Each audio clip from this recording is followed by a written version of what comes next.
are about to enter Habs After Dark with Recliner Sports. 3, 2, 1, 0. What is up, gang? Welcome to Habs After Dark. This is Devin, and it's great to see you guys. It's awesome to be here. Another Montreal Canadiens victory, a fourth in a row. The Montreal Canadiens take down the Buffalo Sabres by a final score of 4-2. What a game. Interesting game. Lots to talk about, I think. I'm interested to hear your thoughts on the game. I thought it was a bit of an inconsistent effort by the Canadiens tonight. They obviously pulled out the victory, and that's the most important thing. But I think it was an inconsistent effort. I think it was a better effort than what they showed against San Jose on Thursday. But again, it's not quite at the level where I think that they are sitting in the dressing room with big smiles on their face, happy with the way that they played. I thought at times they played really, really well, and at times they struggled a little bit, particularly on the defensive side of the game in their own zone. I thought that their defensive play was inconsistent tonight. They kind of there were multiple lapses, if we could call it that. There were multiple times where the Canadiens kind of fell asleep a little bit on the defensive side of the game and fell apart a little bit, and that kind of allowed for Buffalo to stay in the game. I don't think Buffalo played a particularly good game tonight either, but they were certainly helped by the Canadiens' failures and the Canadiens' lapses in play throughout the game. Seth Jones to the Panthers, says Anonymous. Yes, Seth Jones is going to the Panthers in return for the goalie. I can't think of the goalie, and a conditional first-round draft pick. Why am I drawing a blank on that goalie's name? Somebody will punch it up on their screen here in a second and tell me in the comments. I'm drawing a blank on who that young goalie is. He was in the NHLPA Players Assistant Program at one point. I can't think of his name right now. Recliner Apple. Is that? What do you mean by that, RDP? I mean, I'm not taking offense to it. I'm just curious what it means. Recliner Apple assist. Great game, great win. Yeah, it was a fun game to watch, Billy D. A lot of physical play, a lot of after the whistle extracurricular activity. I think if the Montreal Canadiens could have played the entire game 4-on-4, I think that probably would have been yes. Spencer Knight is the goaltender for the Panthers that was traded in return for Seth Jones to Chicago. Interesting to see that the Chicago Blackhawks have finally made a move that looks like they're actually rebuilding, right? They're finally, moving on from some of their veteran players and bringing in draft picks and youth, which is the opposite of what they did during the off season. Gislain, it might be fugly except new hook goal, but a win is a win. I think there were some other good performances, good aspects to this game other than just the new hook goal. But I think you're right. I don't think it was the prettiest. It was not a masterpiece. It was not a Mona Lisa. It was a game where the Canadiens probably deserved to win, but they certainly did not play their best hockey. I think the game on Thursday falls into a similar category. I don't think they played as badly tonight as they did on Thursday. But again, this is not the way they played tonight is not a recipe for success long term. However, sometimes you have to win games like these in order to be a contending team, right? You have to play games where win games where you perhaps don't bring your A game, but you certainly need to be able to bring your A game more often than not. EnterTap, welcome. Thank you for your continued support, EnterTap. It really is awesome. I appreciate it. Not a great game, but we'll take it. As we said yesterday, learning to win under all circumstances. Yes, 100%. EnterTap and I are usually on the same page, and this is no exception. This is, again, you play the game that's presented to you. You play the game that's put in front of you.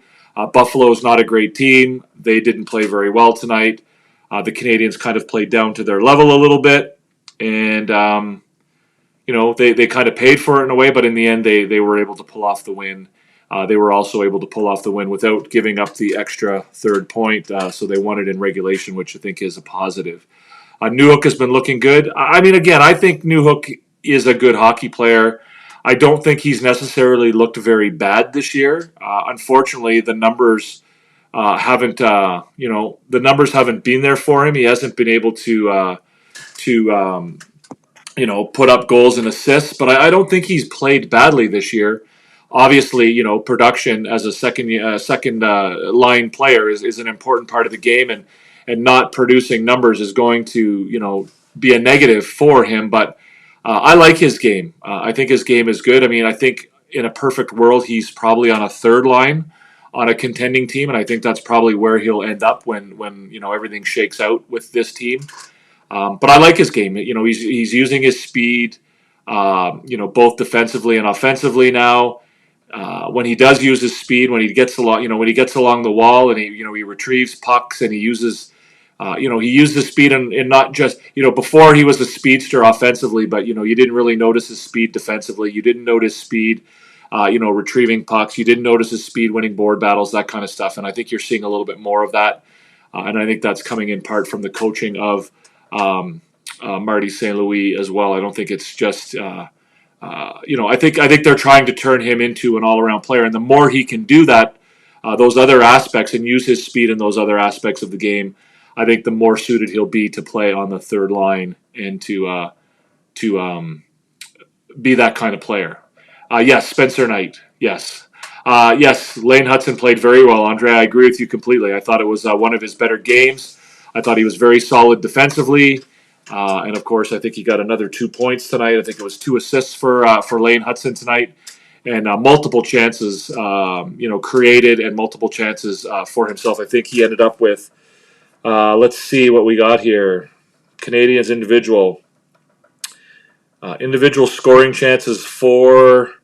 Yeah, see, this doesn't really tell you how many chances he created. Yeah, unfortunately, the stats don't really tell you what kind. It's funny because they say that he didn't 0 expected goals individually for Lane Hutson, but again, he creates offense for other players on the ice, and he makes the rest of the team. He makes the other players on his team better. Knight might be better than Mrazek. Yeah, maybe.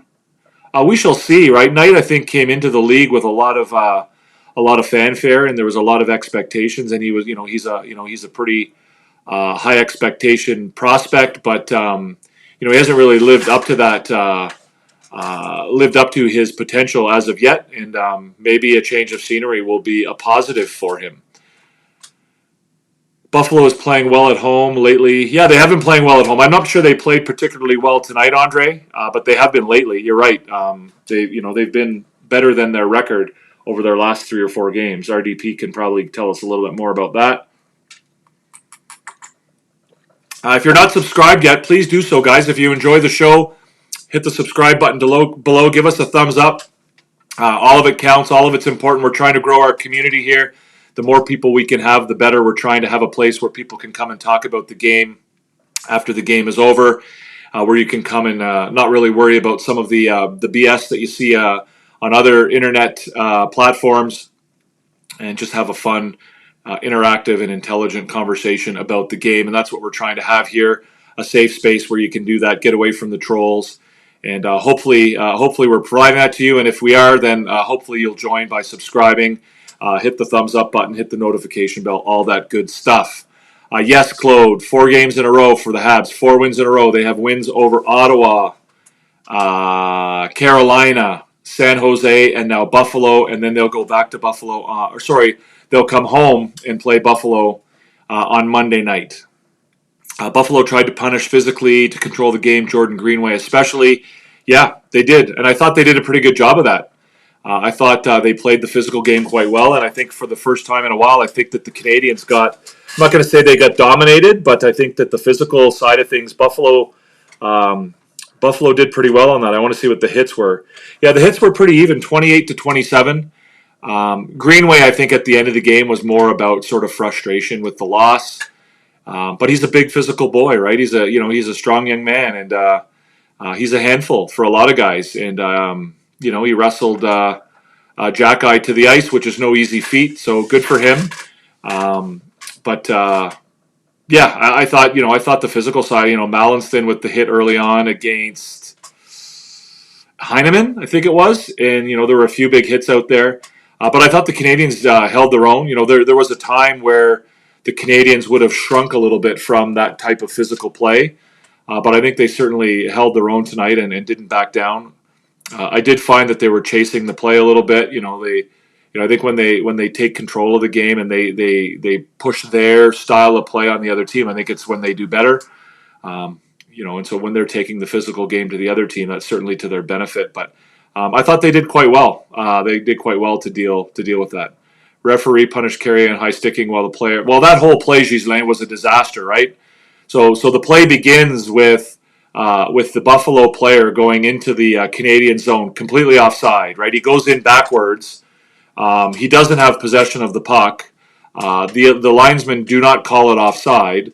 As a result, Buffalo puts a little bit of pressure on the Canadiens, and as part of that pressure, Carrier is trying to clear out a player in front of the net, and as he does so, he lifts the Buffalo player stick, and the Buffalo player stick hits himself in the face, and the referee penalizes Alexandre Carrier for high sticking. So the whole play was a bit of a disaster from the referees. They missed the offside call. Then they call not only a penalty that shouldn't have been a penalty because of the offside call, but it also shouldn't have been a penalty because it actually wasn't the Montreal Canadiens player that hit the Buffalo player in the face. So that whole play was a bit of a disaster. And then of course you see typical NHL referee. Well, I shouldn't say that. The announcers talked about it almost being a makeup call, but you can't clear an opposing player's stick away from him in a situation like that. And so Buffalo ended up getting a penalty against them, quite early on in that power play. So it didn't actually come back to hurt Montreal. In fact, the Canadiens I thought played really, really well on 4-on-4 tonight, and that was a great example of it. I think I said a minute ago, if they could have played the entire game 4-on-4, it would have been probably to their benefit. So he was amazing. Who was amazing, Andre? Who are we talking about? Jordan Greenway? I'm not sure who you mean. He was amazing. Agree with Newhook on the third line. He has speed and skill to help defensively. Yeah, I think right now, I think he's fine on the second line. I have no problem with him being on the second line for now, and I don't have any real sense or inclination that he should be sent down or moved down to the third line. But I think that in the long run, when Demidov comes back, or when Demidov joins the team, and everything is set in place for how this team will go forward, to be a Stanley Cup contender, I think then that will be a situation where you probably don't see Newhook in a second line conversation. Montreal now has 11 players with 10 goals or more. Great balance. Yeah, it's nice. It's really good balance, and again, I think balance is one of the strengths of this team right now. Is that they're strong from top to bottom, from the first line to the fourth line. Where I think they need to improve on is that high end scoring, that high end production. Right. Obviously you're getting fairly high end production from guys like Suzuki and Caulfield. But I think you even when you become a contender, I think you're looking to those guys to move from being 75 to 80 point guys to being like 90 point guys. And it's again, it won't just be Suzuki and Caulfield. Hopefully you'll see guys like Slavkovsky improve. You'll see Demidov be in that mix. And so not only will you have guys, not only will you have 10 or 11 guys with 10 or more goals, you'll have 2 or 3 or 4 guys with 30 or more goals, and that's when you become a bit of a powerhouse and a force to be reckoned with in the NHL. And that's I think that's kind of what they're hoping to work towards. If we got Montembeault, it's because Florida kept Bobrovsky and Knight. Yeah, well, again, Knight's been through some things, right, in Florida. Again, I don't know the details, and I'm not going to speculate about it because I don't think it's fair. But I mean, he was in the player assistance program at one point. He's obviously a highly touted prospect with a lot of expectations behind him, and he hasn't quite lived up to those expectations as of yet. Seattle with a goal. Looks like it might be our good friend Mr. Wright with the goal for Seattle. By the way, guys, if you look below here, we have our question of the night as well. We have the score on the ticker, but we also have our question of the night. If you're interested in providing me with your answers, maybe that'll lead to some conversations as well. So, but Spencer Knight, I don't think has lived up to expectations right now. And again, like I said earlier, actually it's Burakovsky with the goal, assisted by Wright. He hasn't lived up to his expectations, and maybe moving to a new place, getting a different and better opportunity will be helpful to Spencer Knight, and maybe he can live up to those expectations that he had when he came into the league. First time since the 80s, before you and I were born. Not before I was born. I'm not going to speak for Entertap, but I think he might have been born before the 80s as well, but I think he's right around. I think Entertap might be right around the same time as me. So Newhook might move to the center of the second line. Yeah, I don't know what's going. Again, that's part of the question below here, right, guys? That's our question of the night: is what does the second line center position look like for the Montreal Canadiens now that Kirby Dach, is injured and will miss the remainder of the season? What are your expectations, your hopes? What do you think or hope will happen as far as the second line center position is concerned, right? Again, I'm not going to tell you what I think yet. I'll wait until you guys give your answers. I don't want to sort of influence anybody. But again, the question is right here on the ticker. You see the score, and then you'll see the question of the night right there. Who should be Montreal's next second line centerman? So who do you envision being the Canadian second line centerman going forward now that Kirby Dach is out of the picture? Ghislain, a couple of years ago, I think we got 7 or 8 20-goal scorers. Guy Carbonneau was the coach. Yeah, I can't really tell you, Ghislain. I can't remember who that would have been. I know there was a year there. Yeah, there were a couple times where they had a pretty good number of guys who were in that discussion, but Bennett or Horvat. Okay, we'll get to that. We'll talk about it. Actually, let's talk about it now.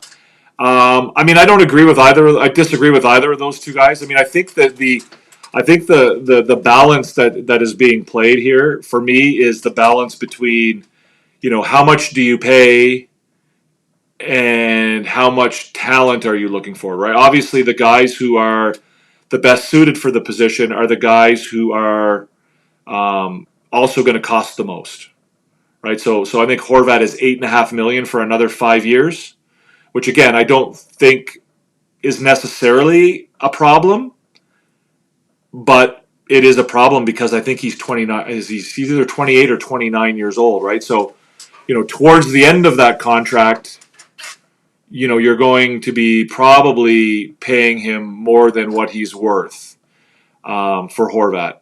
Bennett, it remains to be seen what kind of money it'll take to get him out of. Obviously his contract is up, but it'll remain to be seen what kind of money it will take to sign him. Is it going to be more than $8.5 million? I don't know.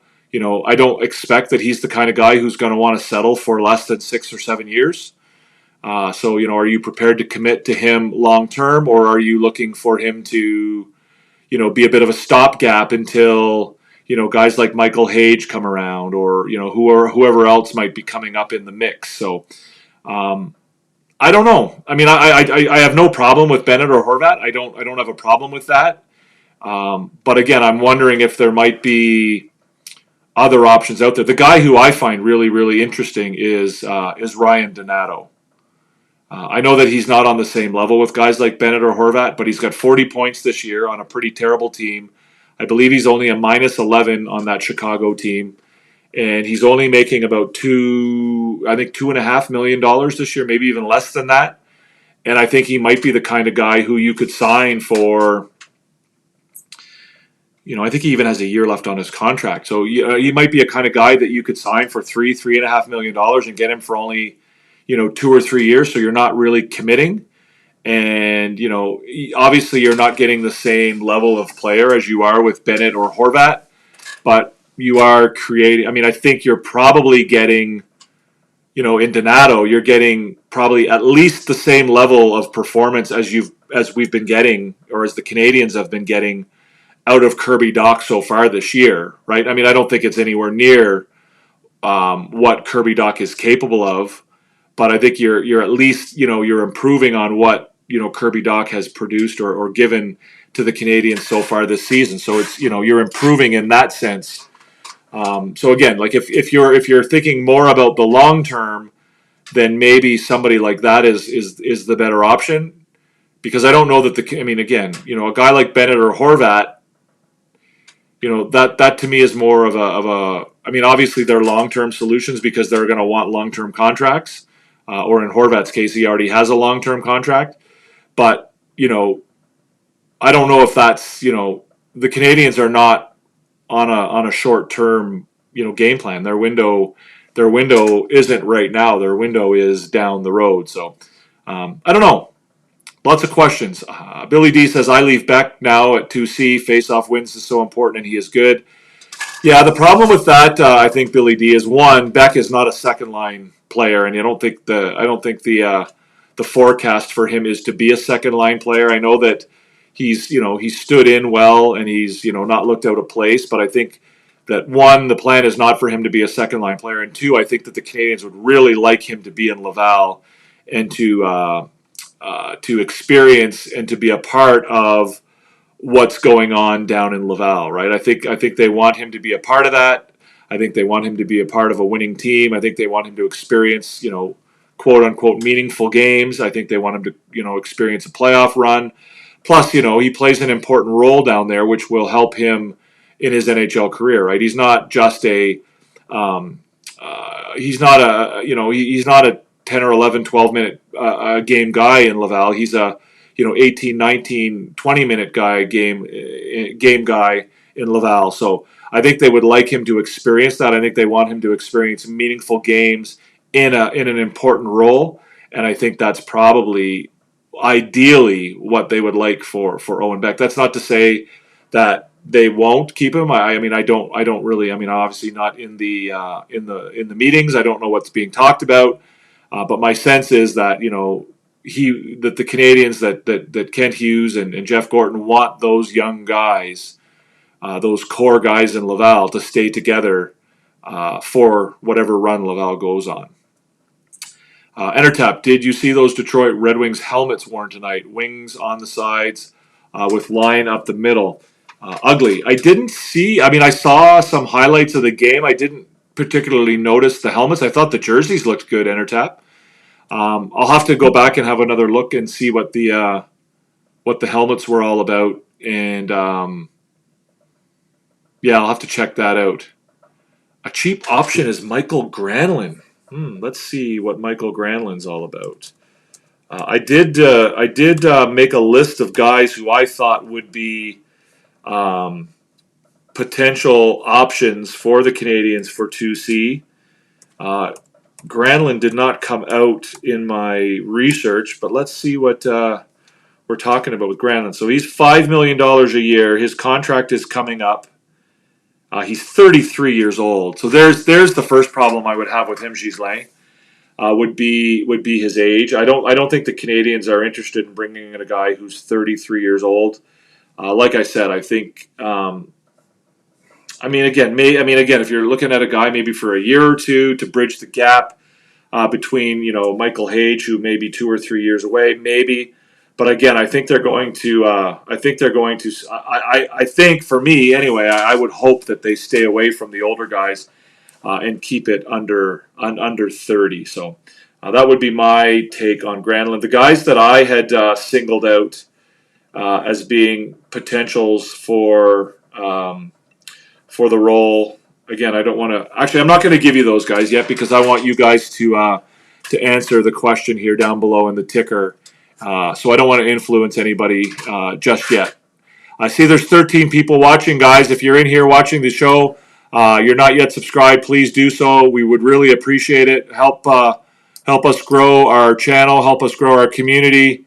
And we're trying to build a place where everybody can come and talk about the games afterwards. If that's interesting to you, if that's something you enjoy or are interested in, then feel free to hit the subscribe button down below, right there. Hit the thumbs up, hit the notification bell, all that good stuff. If you're watching in a replay, same applies. Like I said, we're coming up on 300 subscribers. We'd like to get to 500 if we can, and we can only do that with your help and support, and it really does help the channel if you do subscribe. YouTube analytics tell me that only about 35 to 40% of the people who watch the show are actually subscribed. I'm not sure why, but again, if you do enjoy what you're seeing, you do enjoy the show, and you want to be a part of it, you want to be part of the Recliner Sports family. We do this show after every Canadiens game. We also do a weekly show on Wednesdays called Habs Therapy Day, and we would love for you all to be a part of it. So hit that subscribe button and join the gang. I was going to suggest we talk about future C position on all four lines on Wednesday. Okay, yeah. Okay, Billy D, we could do that. We could definitely do that. Send me a note in the comments. Like, I know the comments here, the live comments, but send me something in the regular comments, and maybe I'll try to remember that. But yeah, for sure, I would love to talk about the. I mean, again, there's a lot at play right now. I think with the future of Jake Evans and Christian Dvorak obviously are very much up in the air, and we'll see how that turns out. Listen, guys, if you're in TikTok, come on over to YouTube. Watch us over here. I mean, obviously, how things pan out with Evans and Dvorak are going to play a big role in that. What they get back in return will obviously play a role in that as well. So, cost nothing in draft pick. Again, I get that it costs nothing. Well, I don't know that it would cost nothing. I think Granlund has some value. I don't know that you'll get him for nothing. He obviously had a really good Four Nations tournament. He will probably play an important role on Dallas if they decide to keep him. He's got 45 points, so I don't see Dallas letting him go for nothing.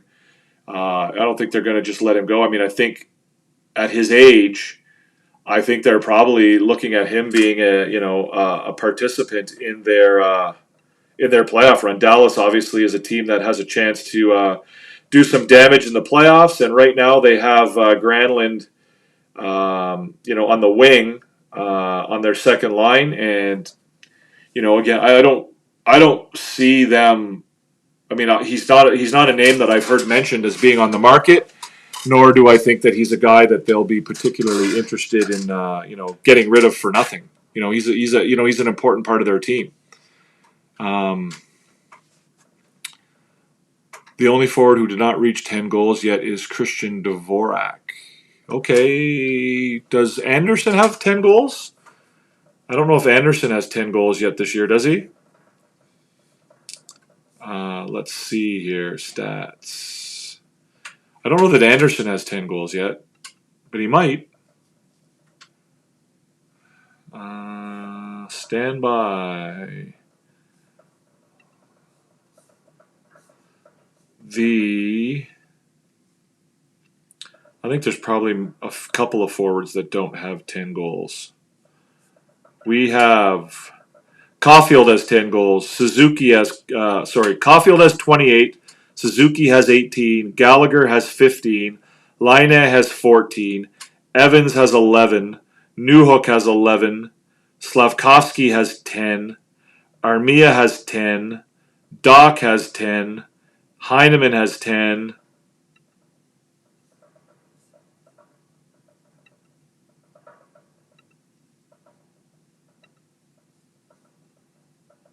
Anderson has 9. So Anderson has 9. Dvorak has 6. And yeah, the rest are all. Yeah. So yeah. Yeah, hit those likes, guys. Keep them coming. We got 14 people in here, and there's only 4 thumbs up. I know if you don't like the show, I'm not going to ask you to hit the likes, but if you're enjoying what you're seeing, Hit those likes, guys. The only forward, Granlund UFA at the end of the season. Yeah, so again, yeah, maybe if you want to try and get him at the in the offseason again, but he'll be 34 then, Ghislain. And again, bringing in a 34-year-old isn't really consistent with rebuilding necessarily. I don't know that that will be somebody that they'd be really interested in bringing in at that age. I just don't see it being. I don't see him being a likely candidate for that. Oh, so Anderson does have his 10th. You're right, he did. Yeah, so this is not updated.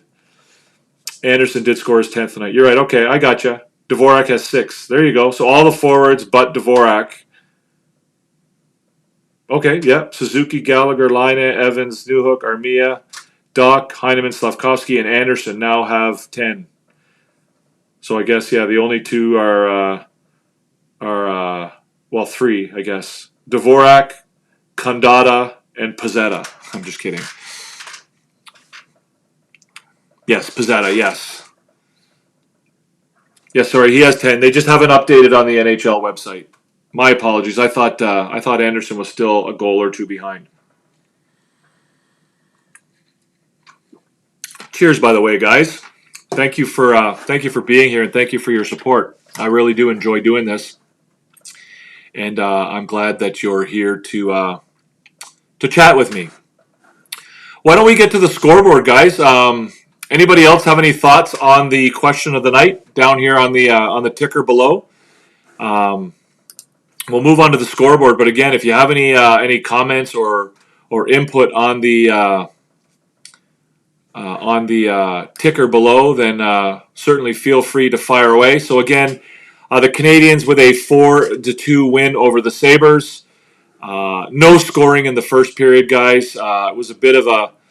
I thought the Canadiens played okay early on, but they just didn't seem to be super sharp. Right? They didn't. There were a lot of passes that weren't on the tape. There were a lot of instances where they coughed up the puck without any real challenge from the opposing team. They just sort of the puck just kind of fell off their sticks a little bit. They just didn't seem sharp. They didn't seem and I'm talking about from top to bottom, like from the first line to the fourth line. They would get the puck and they would just the puck would just kind of fart off their stick a little bit. And it didn't look great. I didn't think they played horribly. I thought they, system wise, I thought they looked okay early on, but they just didn't seem sharp. And then, then they just kind of had, they scored the first goal and then they kind of went to sleep for a while. And they allowed those 2 goals from Alex Tuch and Yuri Kulik. And they just, again, it looked a little bit like October, November Montreal Canadiens, where, they allowed 2 goals in quick succession. They had a bit of a defensive lapse. They kind of, shut their brains off for a few minutes, and it didn't look very good. It didn't look like things were going to turn out very well for them. And, they were down 2-1. But then Josh Anderson scored his goal at 13:33 to kind of bring them, snap them back into reality. That's not to say that I thought they played well or consistently for the rest of the game. I think there were some ups and downs. But again, the Canadiens then, after those 2 goals, scored 3 consecutive goals. They had that nice goal by Alex Newhook where he tipped the puck sort of high in the slot, and it beat Ukko-Pekka Luukkonen. And then, of course, the Jake Evans empty netter at 18:22 of the third period. So, again, I thought that, the first period I didn't think was a great period for the Canadiens. I thought they started out okay, but were a little sloppy and a little they just weren't sharp. And then I thought they kind of struggled a little bit through the remainder of that first period. Then they kind of turned it around a little bit, and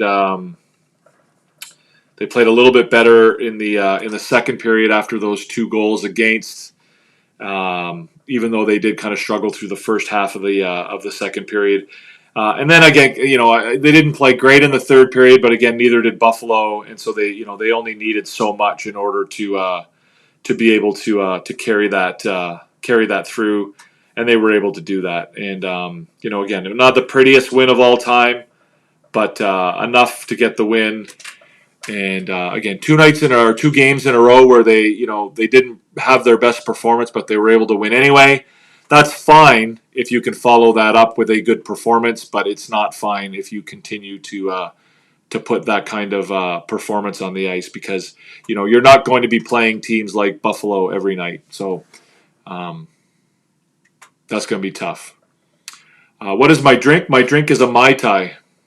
A real Mai Tai, not a fake Mai Tai full of like orange juice and maraschino cherries and all that kind of stuff. This is a real Mai Tai made with rum, orgeat, which is an almond syrup, a French almond syrup, simple syrup, and lime juice and orange curacao. So that's what's in a real Mai Tai. So would I take Dylan Cousins and Brad Marchand is UFA? I think my response to Brad Marchand, Ghislain, is similar to my response to Michael Granlund. I don't have any problem with Brad Marchand, to be honest with you, as a player. However, I don't see that his age fits within the game plan for the Montreal Canadiens. Dylan Cousins, I think, would be a consideration. Again, I think he's probably his price tag is more than what he's worth, but the Canadiens might be interested in that. I don't know. We shall see. Tony B, what's up? Is it me, or has the modern NHL player lost the art of shooting with their backhand? I don't know if it's lost or not, Tony B. I don't know if I would say that it's lost, but I don't think it's the same as it maybe was back in the day. I think it probably has something to do with the sticks and the curvature of the sticks and the fact that they don't, shoot that way anymore. To be honest with you, I think the backhands today are probably just as strong as the ones back in those days. It's just that they're not nearly as strong as compared to what they're able to do on the forehand. Yeah, I don't know. I think it's a different game right now. I mean, the game. I mean, it depends on how far back you want to go, but I think that the game has evolved significantly with respect to the equipment that the players are using, and the speed, and the the different things that they can do with their sticks and with their shot is it's a bit of a different planet than what guys like me grew up playing with, right? The wooden sticks and the Sherwood 70-30s and the PMP 50-30s and that, all that kind of stuff. I think it's a bit of a different world now for these guys and what they're doing and trying to do on the ice. So, yeah, I mean, I don't disagree with you. I think the players are obviously, I think the way they approach the backhand and, they don't, I think if they have a choice, they don't use the backhand really. Yeah, it is definitely different. I can't picture Marchand in a Habs jersey. Yeah, I can't either. And again, it's not that I have any problem with the player, but I think you're right. I mean, he would be hard to imagine in a Canadiens jersey. But furthermore, I just think that his age kind of disqualifies him from being really in the consideration for. Not to mention the fact that he's not really a centerman, right? And I think the Canadiens are probably in the market for a centerman. So let's look at some of the advanced stats here, guys. 29-25 shots on goal for the Canadiens. Again, just under that 30 mark, which they, is a bit of a benchmark, and they've kind of struggled to get there a little bit. But they came close. Again, I think the Corsi and the Fenwick, I really have a hard time trying to figure out these stats.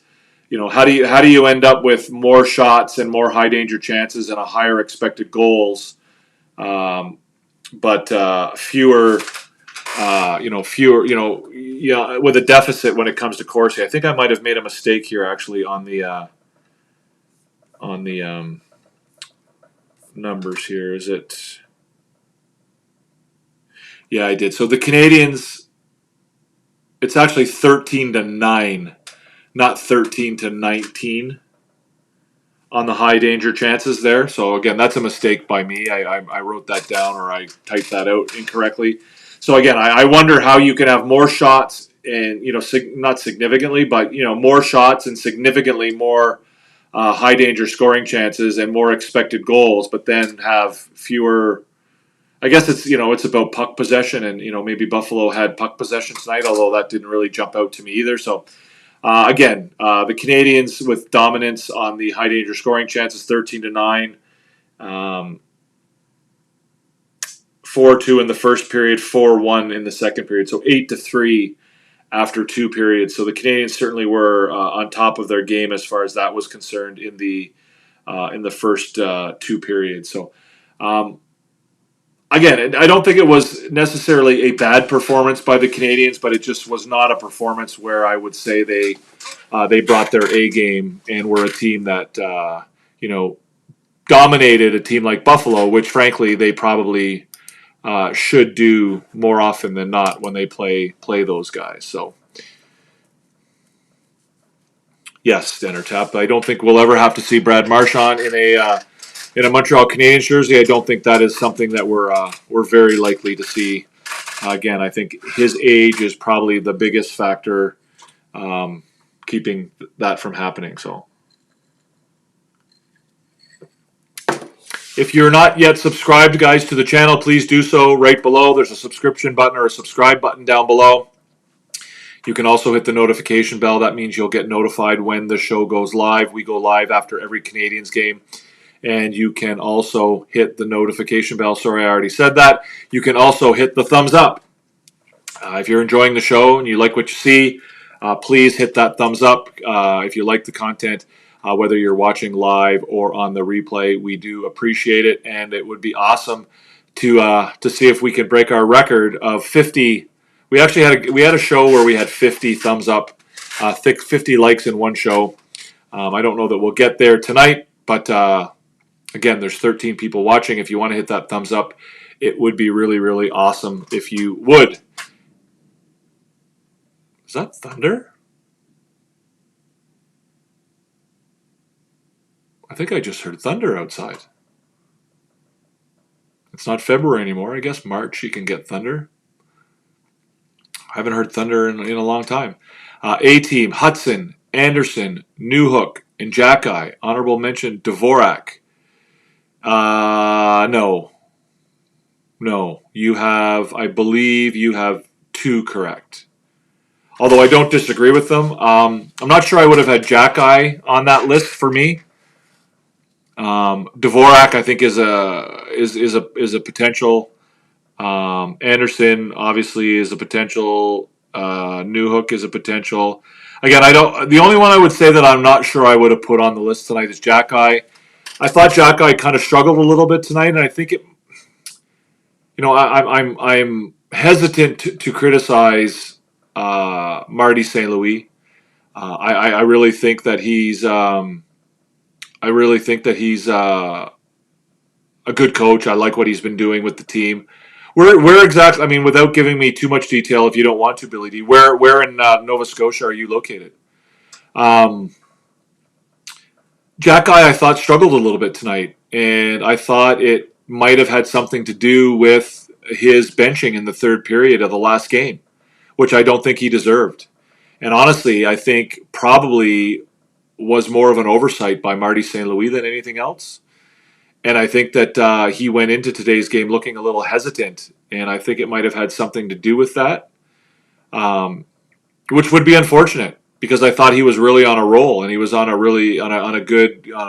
good pace.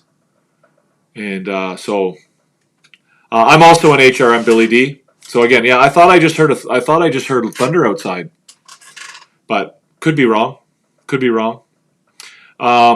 So yeah, I thought he kind of struggled tonight, and I thought it was maybe had something to do with maybe he was sort of, on his heels a little bit because he was kind of worried about, making another mistake and getting benched again, which, is something that Marty St. Louis has talked about very often, something that he's trying to avoid, right? He doesn't want his players to play scared or play, worried about, making mistakes and getting benched for making. Obviously, he wants them to worry about making mistakes, but he doesn't want them to, he doesn't want that fear or that concern to affect their play negatively. So, I thought he delivered some solid hits and made safe passes tonight. Okay, yeah. I mean, again, I'm not saying he played terribly. I just don't know that I would have put him in that category with the A team tonight.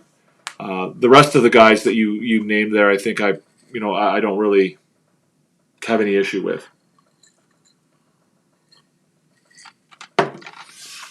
We're not getting a lot of feedback on the who you think should be the next centerman. We got a couple of responses earlier, but who you think should be the next centerman for the second line of the Montreal Canadiens, guys? Who do we? So far, we've had. I think somebody mentioned Beck being, keeping Beck and sticking with Beck. I think Dylan Cousins' name came up, and I think Michael Granlund's name came up. There was one other one. What else did we say? What did Entertap? Entertap gave us two names. I can't remember who the other one was that Entertap. Bennett and Horvat. Yeah, there's definitely thunder outside.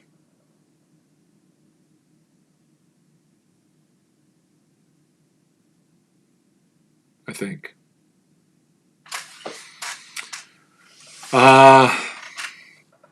Yeah. So, why don't I give you the list? So I posted this on Blue Sky, guys, on my Blue Sky account. If you're not following me on Blue Sky, again, it's called Recliner Sports. You can go and follow me over there. I posted my list of players who I thought were in the mix to be potential 2C second line centers for the Montreal Canadiens. I have Marco Rossi, Bo Horvat, Casey Middlestat, Ryan Donato, Sam Bennett, Trevor Zegras, and Dylan Cousins. And of course, those are all options outside of the organization. I didn't really. Those were considerations of players that would be brought in from the outside. Obviously, I didn't consider, maybe a Joshua Roy or an Owen Beck or guys who are already within the Canadiens organization. So I don't know what you think about those names, but maybe that'll lead to some conversation. Beck looked like the game was too big for him. Yeah, I don't know that it was Beck's best game tonight. Again, I think that I don't think that he's a second line center in the NHL. Certainly, he's not right now. I think down the road, I don't think the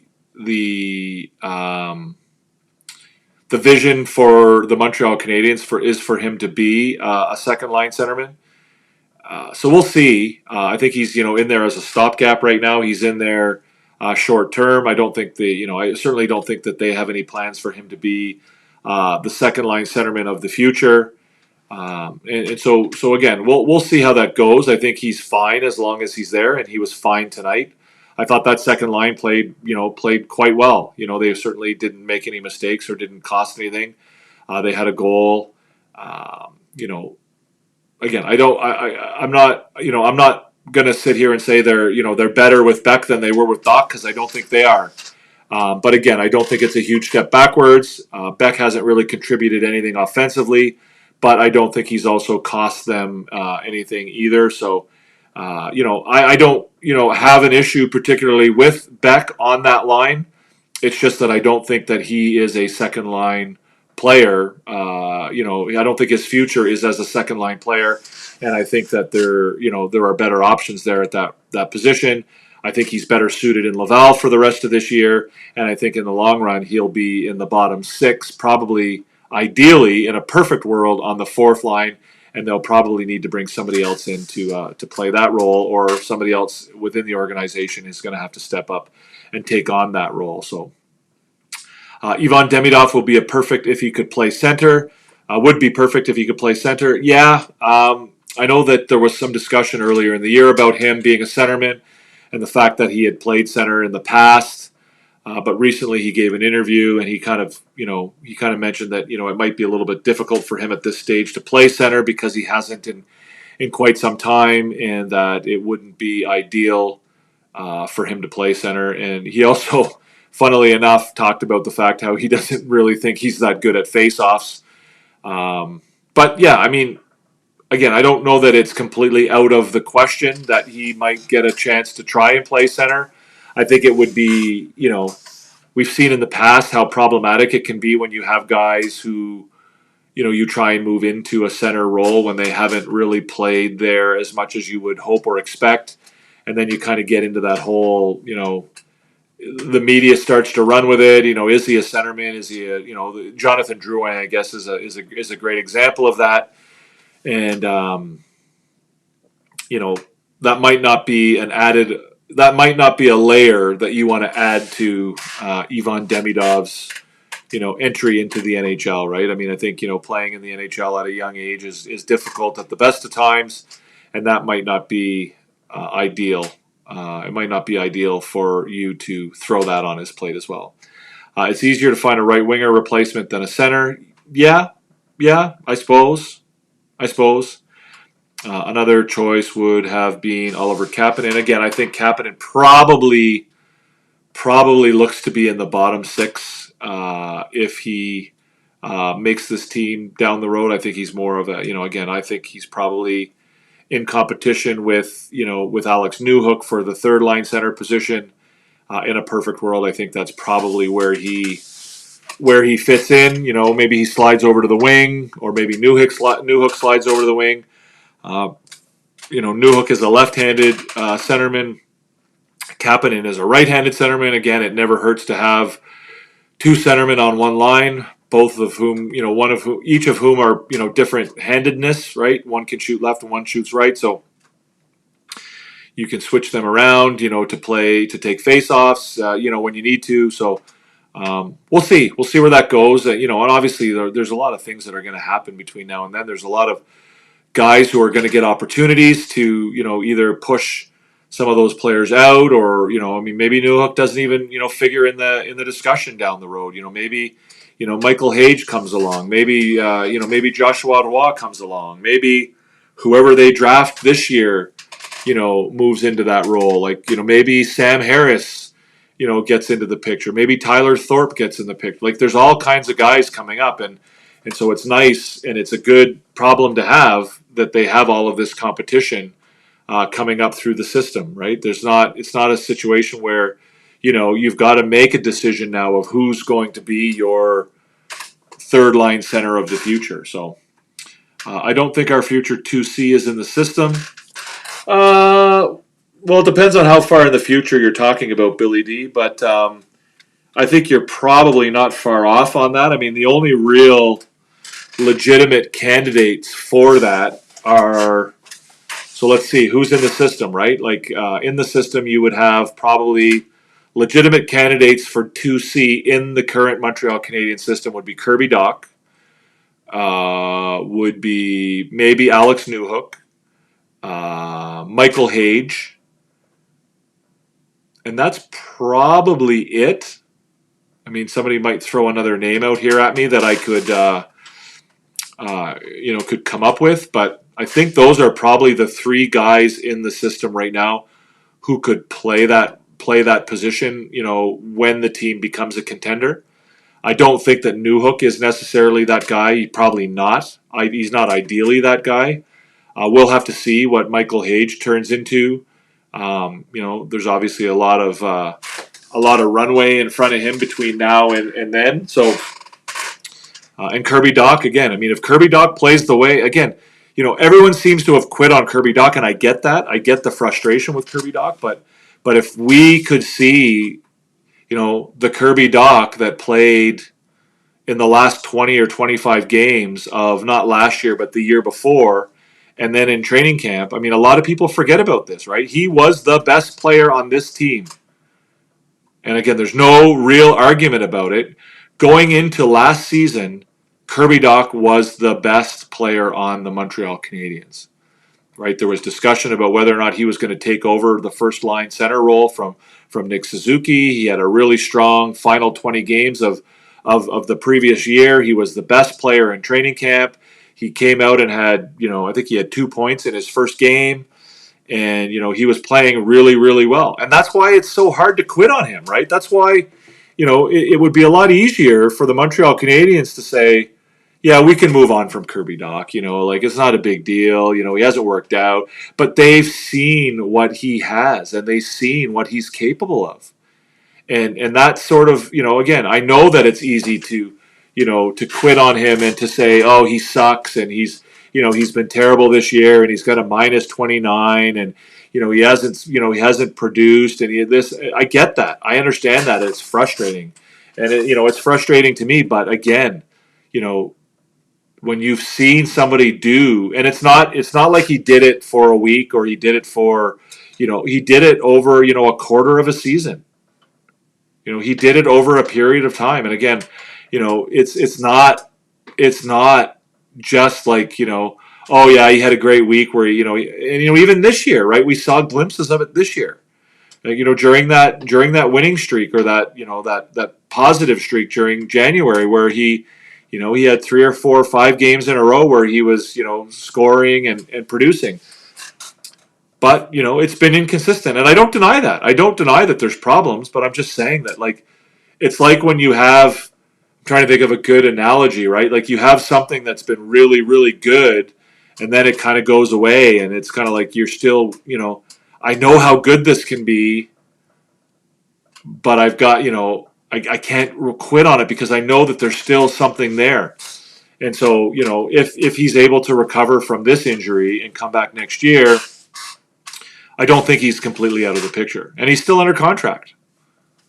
Hey, Nicholas, welcome. Bonjour. Nicolas Bouchard, thank you for joining us. Ghislain says, Tyler Toffoli considered by the NHL as a center. Yeah, I'm not, again, it depends on what website you're on. I think certain websites will list players as wingers and others as centers, and some will list them as both. And it depends on the site that you're on. Paul Maurice said that if he could, he would dress 12 centers and assign them as winger when needed. Yeah, I mean, I think you would rather do that than the other way around, Ghislain. Obviously, you'd rather have more centermen than you wouldn't certainly want to have 12 wingers and try and figure out who's going to take your faceoffs and play center. Yeah, it's easier, I think, to go from center to wing than to go from wing to center. And, typically if you're playing wing, it's usually because you're viewed as being more capable of playing. It's I don't want to say it's a step down or there's a hierarchy between centermen and wingers, but usually, and again, deficiency is probably the wrong word, but if you're playing wing, it's usually because somewhere along the way, it's been determined that you lack something required in order to be a centerman. Michael Hage, yes, I think he's in the discussion. Koivu. Atos Koivu down the road, yeah, I guess maybe as a bit of a long shot. I think Koivu would be a bit of a long shot to play a significant role in the Canadiens. I think he'd be a bit of a long shot to be in the top 6 for sure. Tony B, Struble, Dvorak, Hudson, and Matheson. I think you have 2 out of 4, Tony B. I think you have 2 out of 4. Devin, I will switch my A team from Jack-Eye to Struble. Okay, well now you're doing better, Entertap. Now you're doing better. Now you've improved your number. Struble, Hudson, Anderson, and Newhook.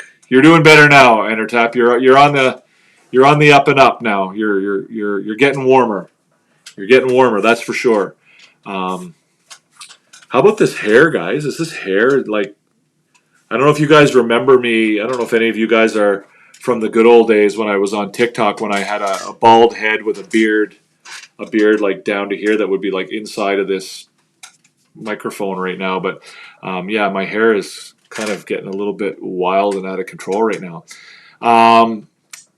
Tony B, yeah, it looks like the game is slowing down for him. Yeah, again, Struble is a guy who I thought was playing well. And for whatever reason, he kind of fell on the wrong side of Marty St. Louis there, sort of right around the time before Justin Barron got traded and ended up on the bench and in the press box. And I'm not sure exactly why, because I didn't think he was playing that badly. And then he sort of sat in the press box for a few weeks. And then when he got called back to service, he struggled a little bit for a few games.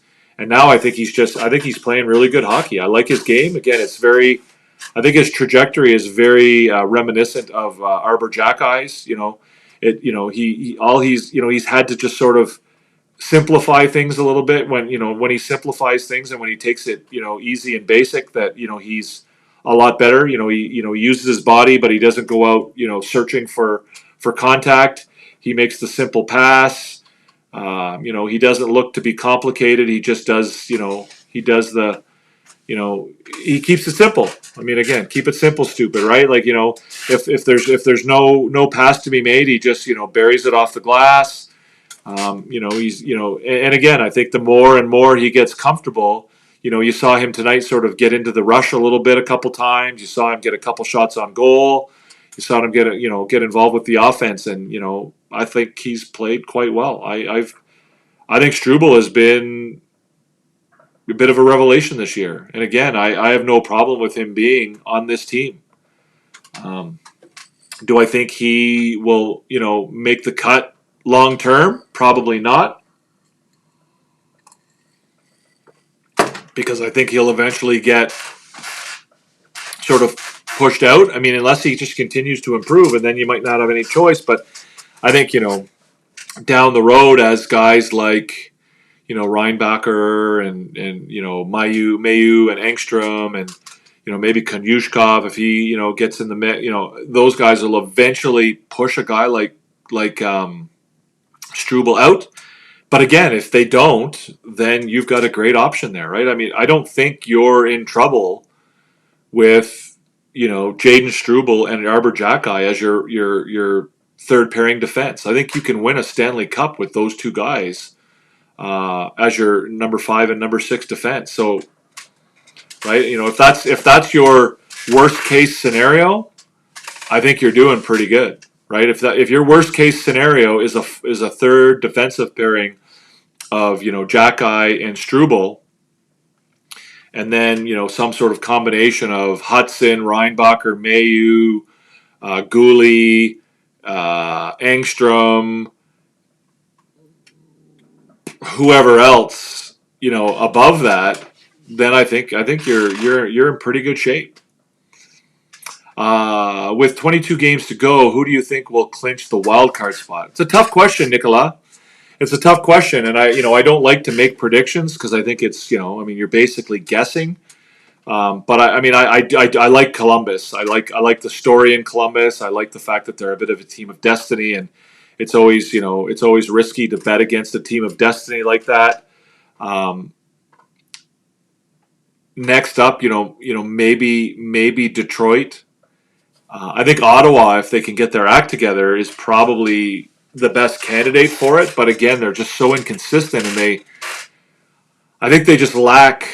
I think Ottawa lacks leadership, whether it's from their top players or from their coaching staff. I don't like the leadership in Ottawa. I don't feel like there's anybody who takes control of the reins over there when that needs to happen. So again, it's hard to say. I mean, I think Columbus. I mean, again, I say Columbus, in part because I think it would be a cool story for Columbus to make it. I think Boston's going to struggle. I think the Rangers are maybe going to struggle. So maybe I'll say, if you're going to back me into a corner and force me to say and pick two teams, I'll say Columbus and the Rangers. But the reality is I don't really know. I don't know. But again, I think there's like 4 or 5 teams that could be a part of that right now, and none of them are spectacular.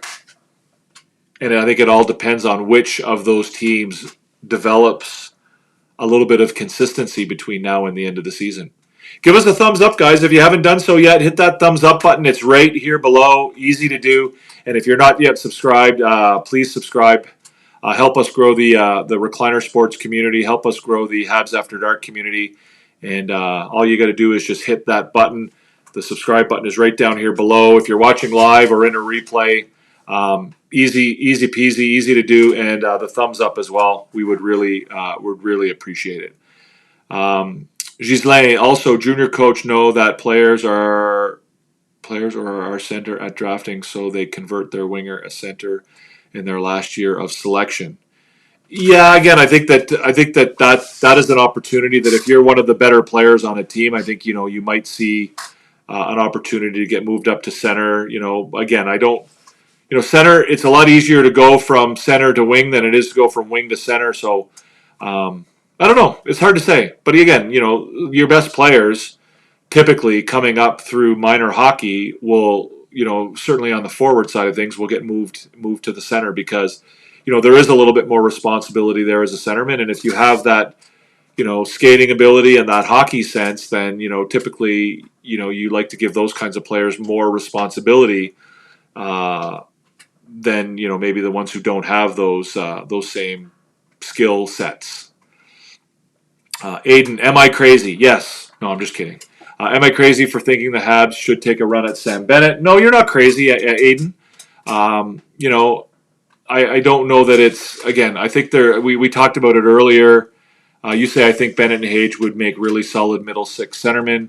I don't disagree with that. I think that, again, I think in determining I think there's a lot of issues at play with figuring out who's going to be the next second line center for the Montreal Canadiens.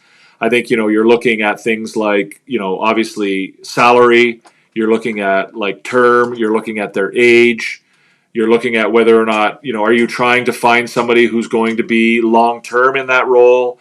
Or are you looking at somebody who will, simply, bridge the gap until somebody else comes along? Like, what's the window? Like, if you bring a guy like Sam Bennett in, are you bringing Sam Bennett in to be, to bridge the gap until a guy like Hage comes along or whoever? Or, because frankly, I think if you want to try and sign, Bennett as a UFA, you probably have to sign him for 7 years. Right? I don't think Bennett is looking to sign a contract for 2 or 3 years. He's going to want a long-term contract. He's 28 years old right now. So, how much money is he going to want? Are you going to want to pay him that money until he's 35 years old? So all those questions come into play. Or are you looking for a guy like, Ryan Donato, who you might be able to sign for 2 or 3 years, at $3 or $4 million, who obviously doesn't have the same skill set that Sam Bennett does, but is a bit underrated, right? 40 points already this year in Chicago. Might be a guy who you could bring in. Another guy, Marco Rossi, right? Minnesota, I think, is probably looking for help on their penalty kill. They're a playoff team, but yet their penalty kill is second worst in the NHL. Adding Evans and Armia to that team would be a huge boost. So do you put Evans and Armia and a draft pick together in return for a guy like Marco Rossi? But the problem with Marco Rossi is he's small, right? So now you've got a 5'9" or 5'10" centerman on your second line, and so now you've got Caulfield undersized, you've got Suzuki, who some would argue is undersized, and you've got Newhook, and you've got Rossi, all undersized, right? Like, Rossi's numbers are there, right? Offensive production, wise, he's there, but his size is a concern. And again, you're probably paying, but again, he's 23 years old, so you don't mind giving him a 6 or 7 year contract. And I think he certainly looks like a guy who is going to have a pretty certainly productive career in the NHL. So again, I think there's pros and cons to all of these guys. I think as far as Bennett's concerned, the pros are that he's a solid two-way player. He brings a lot of different elements to the game. The cons are, maybe he's a little bit older than what the Canadiens would be looking for as far as their rebuild, and he might be expensive. But I think you're right. Bennett and Hage for the next 5 years, 6 years. Again, I don't know that we'll see Hage for another 2 or 3 years on the Montreal Canadiens, if we see him at all. Obviously there's a lot that needs to happen for him to get there. But that is obviously. I'm not disagreeing with you. I'm just saying that there's a lot of different things, a lot of different considerations to take into account in order to get there. Ghislaine, did you know that Serge Savard at his first training camp said he could play two positions, center and defense, but the guy told him he would be better at defense since center were like Henri Richard? Okay, no, I didn't know that, Ghislaine. I did not know that.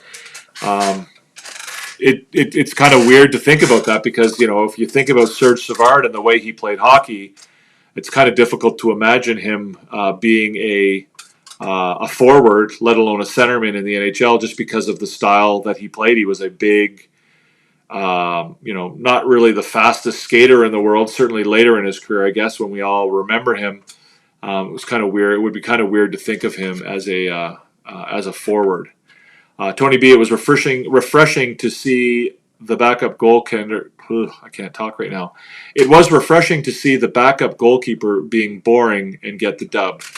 Yeah, I don't think it was Jakub Dobesh's best game of all time tonight. I think he made good saves and he did what he needed to do. But I think he didn't look as comfortable in the net as he did those first 4, 5, 6 games. When he came up from Laval. But again, he got the win and he made the saves that needed to be made. I just, he just looked really, really calm and cool and relaxed those first few games. And I don't think he looked that way tonight. But again, we're not going to complain.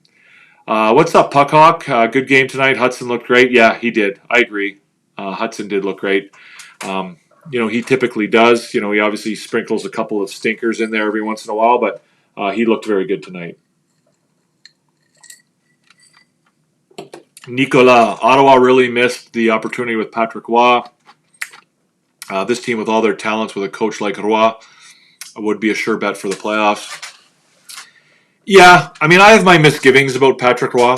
I think in one way, I think he's a very good coach.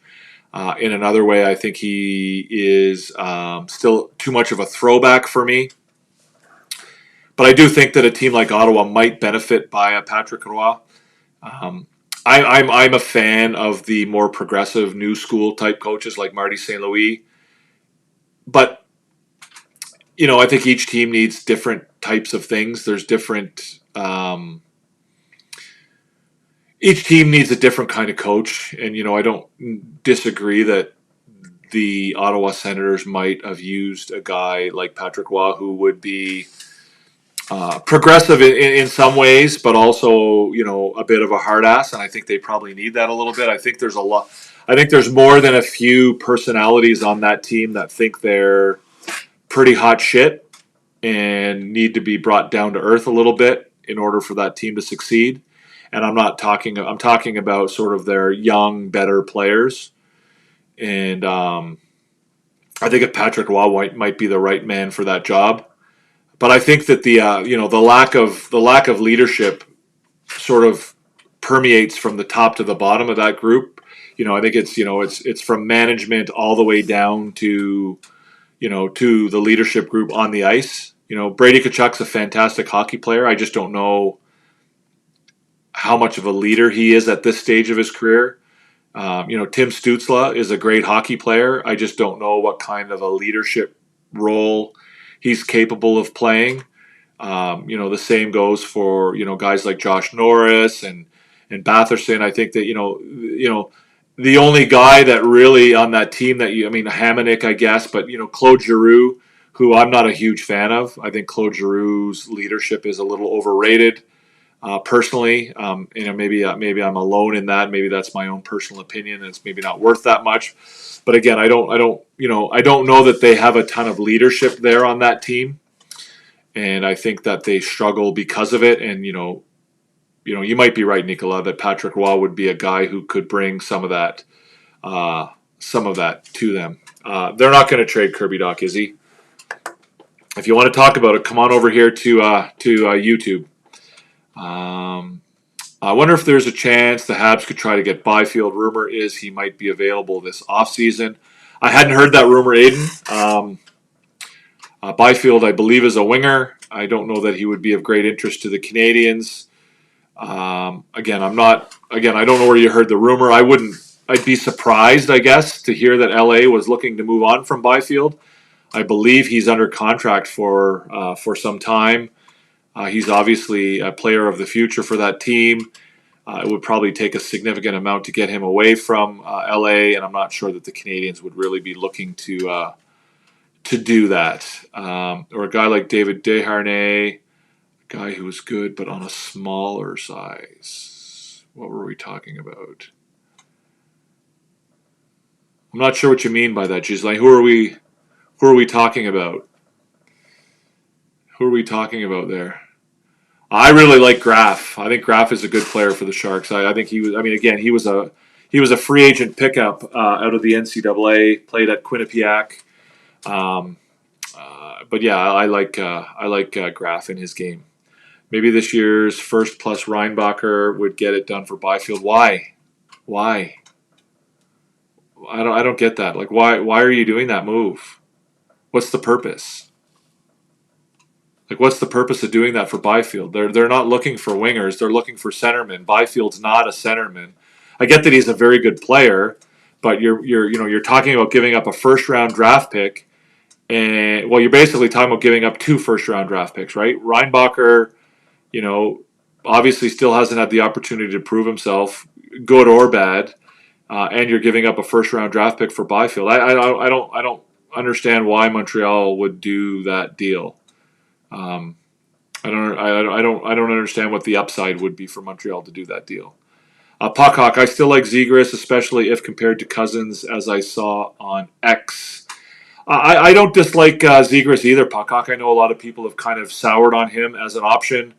I think a lot of people are upset, or sort of not upset. A lot of people are down on him because of the style of game that he plays, or the style of game that they think that he plays. Nice goal by Vancouver. Vancouver's up 3-2. Dakota Joshua with a nice goal. Zegras has incredible skill. I think that a lot of the perceived softness of his game has a lot to do with him being in Anaheim and the environments he's in. I don't think he probably gets along particularly well with his coach. I don't think he gets on particularly well with his GM. I don't think they like his style of game. I don't think they've done a good job of nurturing his style of game. I don't think they've done a very good job of bringing the best out of that player, right? I don't think they've done a very good job of putting him in positions to succeed. I think they've drawn conclusions about him as a player, and that they've decided that he's not their kind of guy and their kind of player. And I think at this point he's just kind of like playing it out. I don't think he's particularly happy there. I don't think they're particularly happy with him. And I think that a change of scenery and a coach who will give him, obviously demand a lot of him. And by the way, he wasn't a bad defensive hockey player before he came to the NHL. In the USNDTP, he played well defensively. He was not a bad. He was not a guy who was a defensive liability everywhere he went. Like, he wasn't one of these guys who was all offense and no defense. He had good, he was a decent defensive player at BU. He was a good defensive player at the national team program, under 17 and under 18. So again, I think that with the right coaching and a bit of a change of environment, I think that Zegras could be a good addition to the team. And then you have his connections with Cole Caulfield. Those guys being really, really, really good friends. And to a lesser extent, maybe Lane Hudson. I think that Zegras, if he could be gotten at the right price, I think would be a positive for Montreal. So I'm not off that. I'm not off that train either, Puckhawk. I'm like you. Aiden says, I like Zegras, incredible skill, but I don't know if he's really a guy you want to see if you're contending. I don't. Again, I don't know Aiden, but I don't agree necessarily. I don't think we know enough about Zegras, right? I don't think he's been given the opportunity to show what he's able to do, and I don't think that he's been put in a position to succeed in Anaheim just yet. And I think that in the right circumstances, again, with a coach like Marty St. Louis, as opposed to the coaching that he's getting in Anaheim right now, and with an organization that has a positive outlook on him and is willing to work with him and do the things that it takes to make him a good hockey player, or to sort of live up to his potential, I think he could be pretty good. He's never going to be a defensive stalwart. He's never going to be a shutdown defender. He's never going to be a guy that, you're talking about for, Selke Award consideration. But, he has shown in the past that he's not a floater. He's not a guy he's not a cherry picker. He's not a, he has, he has skills defensively, and he has, a high hockey IQ. So he's not a guy who's a lost cause. And I think that a lot of people have sort of lost confidence in him and sort of drawn conclusions about him based on what they've seen in Anaheim. And I think that what's going on in Anaheim is as much to do with the situation he's in and the coaching and management he's getting there as it has to do with him. No, Brady Tkachuk is a hothead like his father. Brother Matthew is the household leader. Ottawa lacks leadership, like you said. Yeah, I mean, I think Brady Tkachuk's a very good hockey player, and he brings a lot to the table. I think, again, him being the captain at that early age with Ottawa is fine. But again, I don't think he's at that level to be a captain of a team right now. He hasn't learned to control his emotions. He has a crazy skill set. He's big. He's physical. He's not afraid of anything. But you need to pick your spots, right? We've seen that with Arbor Jacki, right? And Arbor Jacki has learned how to control himself. And when I say pick his spots, I don't mean fight the right guys at the right time, because he definitely does that. He doesn't like to fight guys bigger than him. But I mean pick your spots, like know when it's smart for your team, to get physically involved, because it isn't always, right? And, as the captain, it's one thing if you're, a third pairing defenseman to be out there taking dumb penalties from time to time or getting in fights when, but when you're the best player on your team or one of the best players on your team and the captain, and you're out there, taking a 5-minute major in a tie game or a game where you're down by a goal, and all of a sudden, you're off the ice because you got in a fight with the other team's fourth liner. You need to be a little bit smarter than that, right? And I think a lot of people underestimate the intelligence it takes to play that kind of role on a hockey team. And Brady Tkachuk, I don't think has mastered that yet, right? Even in the world, even in the I said the World Championships, even in the Four Nations, right? Everyone ranted and raved about how awesome he was, and what he, on that team, he could afford to go out there and run around like a chicken with his head cut off and go and do all that stuff, because he wasn't counted on to be a leader on that team. He wasn't he was, obviously he was an important part of that team. There's no doubt, but, he could play that role on that team. But on the Ottawa Senators, he's also counted on to play a role as a scorer. He's counted on to play a defensive role, and he's one of their best guys. And for him to be out there, not only taking bad penalties, but also being thrown off his game, right? Like being distracted from his game. You can't have that from a captain. You can't have a captain that's that easily, thrown off. A hard pass on Zegras. Yeah, I get it, Entertap. But again, I think you're. I disagree with you about attitude and style. I disagree with you on attitude and style of play does not fit Montreal's structure. I don't agree with that. I think that I think that the style of play that you're seeing him play in Anaheim has as much to do with Anaheim as it does to do with Zegras. Attitude, I don't see a bad attitude from Zegras. I don't see that. Yeah, he's flashy. Yeah, he's a young kid, but I mean, so are a lot of guys, right? And, him and Caulfield and the Hughes brothers, and these guys are all in that same boat. They're all cut from the same cloth. And again, yes, it's different. If you're old school, you maybe don't like that attitude, and I think that's what's going on in Anaheim, where they have an old school coach and they have an old school GM. But again, I don't know that his attitude is out of place on a team like Montreal. I think he's a very, very, very smart hockey player who loves the game and wants to be successful. And if he's given an opportunity to be in that environment, he'll take advantage of that. I'm not saying that the Canadiens should bend over backwards to get him or trade the world for him, But again, I know that the majority of Canadiens fans have kind of moved on from him as an option. But I think that the talent that he has, if he's in the right place, I think he could be a really, really good hockey player. And I think that the criticisms of him over his attitude and his style of play, I think are overblown a little bit, because I think he has, I think that has a lot to do with the environment that he's playing in, as opposed to him as a person or him as a hockey player. I was thinking along the lines of, if Montreal thinks Byfield can play center, if he can fill that 2C role long term, I think that package is worth it. Yeah, I don't see Byfield filling that 2C role.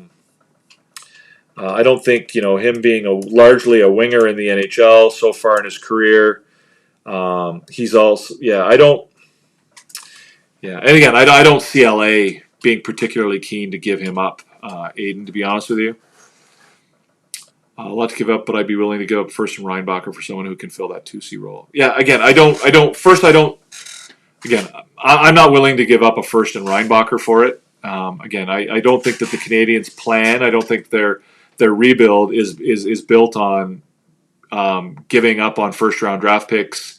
And I also don't think that it's built on giving up on prospects who haven't yet had an opportunity to prove what they're capable of at the NHL level. Cousins, I think, is a better fit. Maybe. I think Cousins as a fit is a bit overrated. I mean, he's making $7 million a year plus. Obviously, if he comes, you would expect him to do more than what he's been doing in Buffalo. You would expect to see an improvement from what he's produced in Buffalo. But I don't know. I'm not sold on Cousins.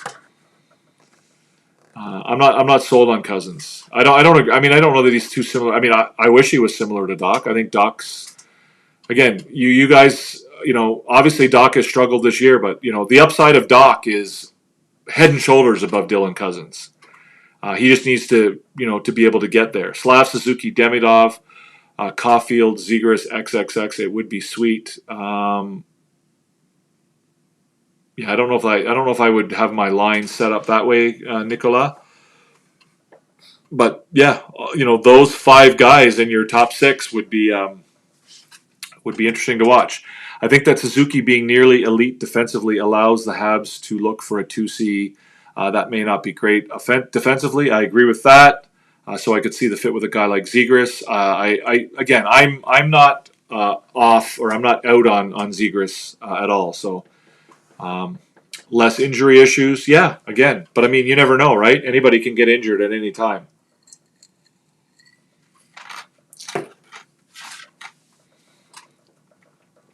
Yeah, I'm not sold on this whole. It's very easy as hockey fans to get to buy into a narrative about a player's attitude and personality, when realistically we have no idea, because we don't live behind those curtains and those walls. I don't know that I'm prepared to say that Trevor Zegras lacks maturity. I don't know enough to say that. And again, I'm not a huge fan of the management and the coaching on Anaheim. I mean, look at that team, right? Like, what are they trying to do with that team? Like, who have they added to that team in the last year, right? Who have they added to that team? A rebuilding team, and they've gone out and gotten who? Radko Gudas and Jacob Trouba. What does that tell you about the attitude of that organization? Right? What does that tell you about that attitude, the attitude of that organization, and how that meshes with a player like Trevor Zegras? Right? Like, is a general manager who thinks that Jacob Trouba and Radko Gudas are good additions to his young rebuilding team? Is that the same guy who's going to believe that Trevor Zegras, with what he brings to the ice, is, do those two things jibe with one another? So again, I think that Trevor Zegras is in some ways a victim to the environment and the situation that he's in Anaheim right now, more so than it is about some lack of maturity on his part, or him being soft, or him being not a team player, or him being this, that, or whatever. Totally agreed on Brady Tkachuk. He has a ton of heart, but he needs to learn how to rein in his emotions. Hate the guy, but he's probably one of my top 5 favorite non-Habs. He's fun. Yeah, he's fun to watch. He's fun to watch, but again, I think he gets caught up in the, he gets caught up in this sort of persona that is being made. It was again, I think he got the Four Nations face-off was a perfect example, right? He got caught up in this. This cult of personality that they had about him, about being, he's the biggest guy on the ice, and he's a wrecking ball, and he's a steamroller, and he's like, okay, that's great, but sometimes you need to sit down and play hockey too, right? And again, don't get me wrong, he had a great, that final game against Montreal, he was probably the best player on the ice for the U.S., and that works, from time to time. But, and again, that was a game where the referees weren't going to call any penalties at all. Right, on a Tuesday night in the NHL, he might have had 4 or 5 minor penalties, based on that game. But in the Four Nations face-off final, the referees are not going to call him for any of that. So it's it's using your brain, and sometimes I wonder whether or not Brady Tkachuk's brain is into the game sometimes. Zegras would be a way better player with a coach like St. Louis. I agree completely. I agree 100% with that. Heard Brady wants out to go to an American team. Yeah, again, I don't know that it's specifically about an American team, but I think he probably, again, here's a guy who's played in Ottawa, a team that's underachieved all this time. He probably isn't able to really conceive of the fact that, he probably isn't able to conceive of his contribution to the fact that team hasn't lived up to expectations. Ottawa probably isn't the funnest place in the world for him to be living. So yeah, I don't disagree with that. I mean, I think I wouldn't be. Again, I have no idea. I have no idea whether he wants out or not. But if somebody were to tell me that, I wouldn't be surprised. I wouldn't be surprised. I wouldn't be surprised to hear that Quinn Hughes wants out of Vancouver for largely the same reasons. With Kulik being a full-time NHLer next season, I could see Cousins, Rosen first, second to Vancouver for Pettersson. Cousins from Whitehorse. Yeah. I mean, you know a lot more about what's going on in Buffalo than I do, RDP, that's for sure. I'm not sure that Pettersson would be the best thing for Buffalo. I do think that he probably needs a change of scenery. I don't know. I mean, that would be a big roll of the dice for Buffalo on Pettersson. And if Pettersson continues to struggle through the rest of this year, then I think Vancouver probably is prepared to move on from him. But Anaheim looks lost in their rebuild. I agree. I think that teams that are rebuilding properly are Montreal and San Jose. Teams that are not rebuilding properly are Chicago and Anaheim.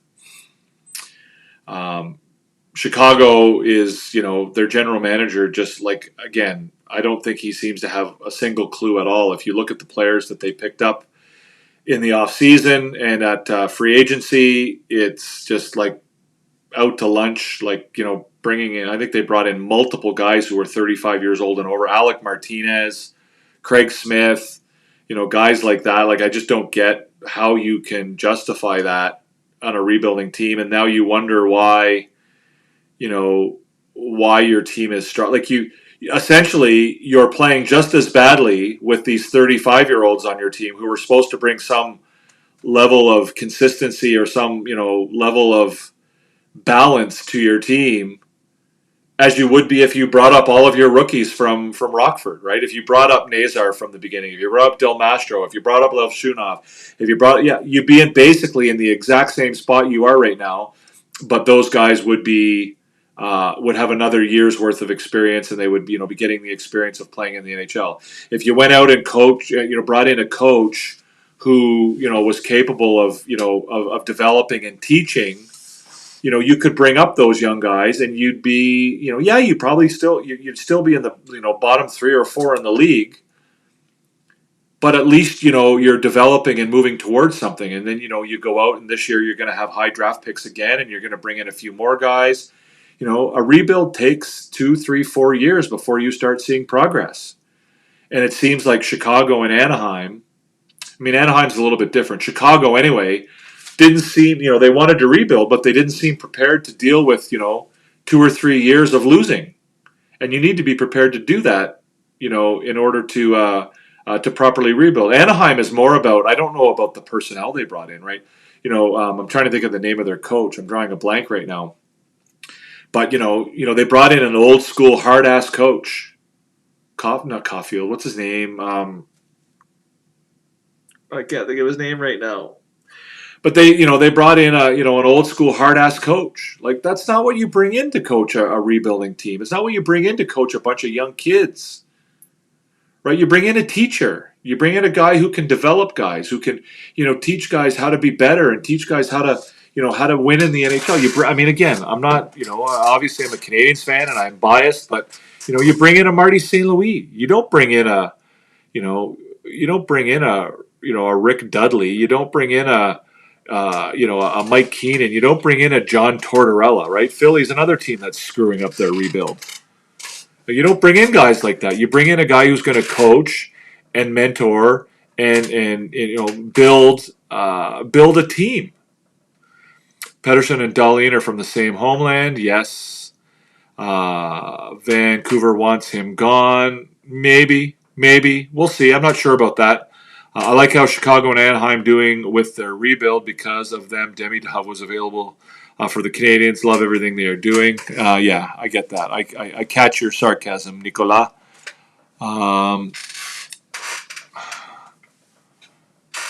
Send Dahlin to Vancouver. RDP is going to argue with you on Puck Hawk. I think he's the biggest Buffalo fan in here, so I don't think he's ready to give up on. Greg Cronin. Like, Greg Cronin is not the guy. Greg Cronin and John Tortorella are not coaches you bring in on a rebuilding team, right? They're not guys you bring in to rebuild an organization. It's just not sensical. Like, it makes no sense.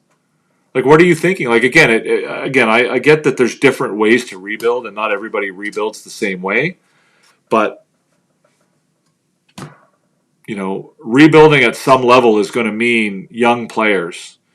And it's going to mean development. It's going to mean teaching. It's going to mean, it's going to mean all of those things. It's going to mean building through the draft. It's going to mean, all of that stuff. And again, to bring in coaches like, Sean Cronin and John Tortorella and these kind of guys to coach those teams. And, Chicago had coached the Montreal Canadiens. Oh my God, my brain is so fried right now. But yeah, you got, part of a rebuild is bringing in the right people to, to scout, to coach, to manage, to do all these things, because the philosophies and the approaches to a rebuild are very different than the traditional approaches to, the way NHL teams have operated historically. Bedard looked dejected the other day. Poor kid. Chicago did deal for Knight today. Not so bad, but still a ways away. Yeah. So again, the other problem, another big aspect of a rebuild, and if you join us for H.A.D Therapy Day, guys, H.A.D Therapy Day is a show that I do every Wednesday night at 7 p.m. Eastern, 8 p.m. Atlantic time.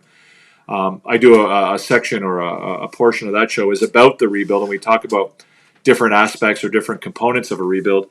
Communication, right? I think communication is probably something I'm going to talk about, on next episode.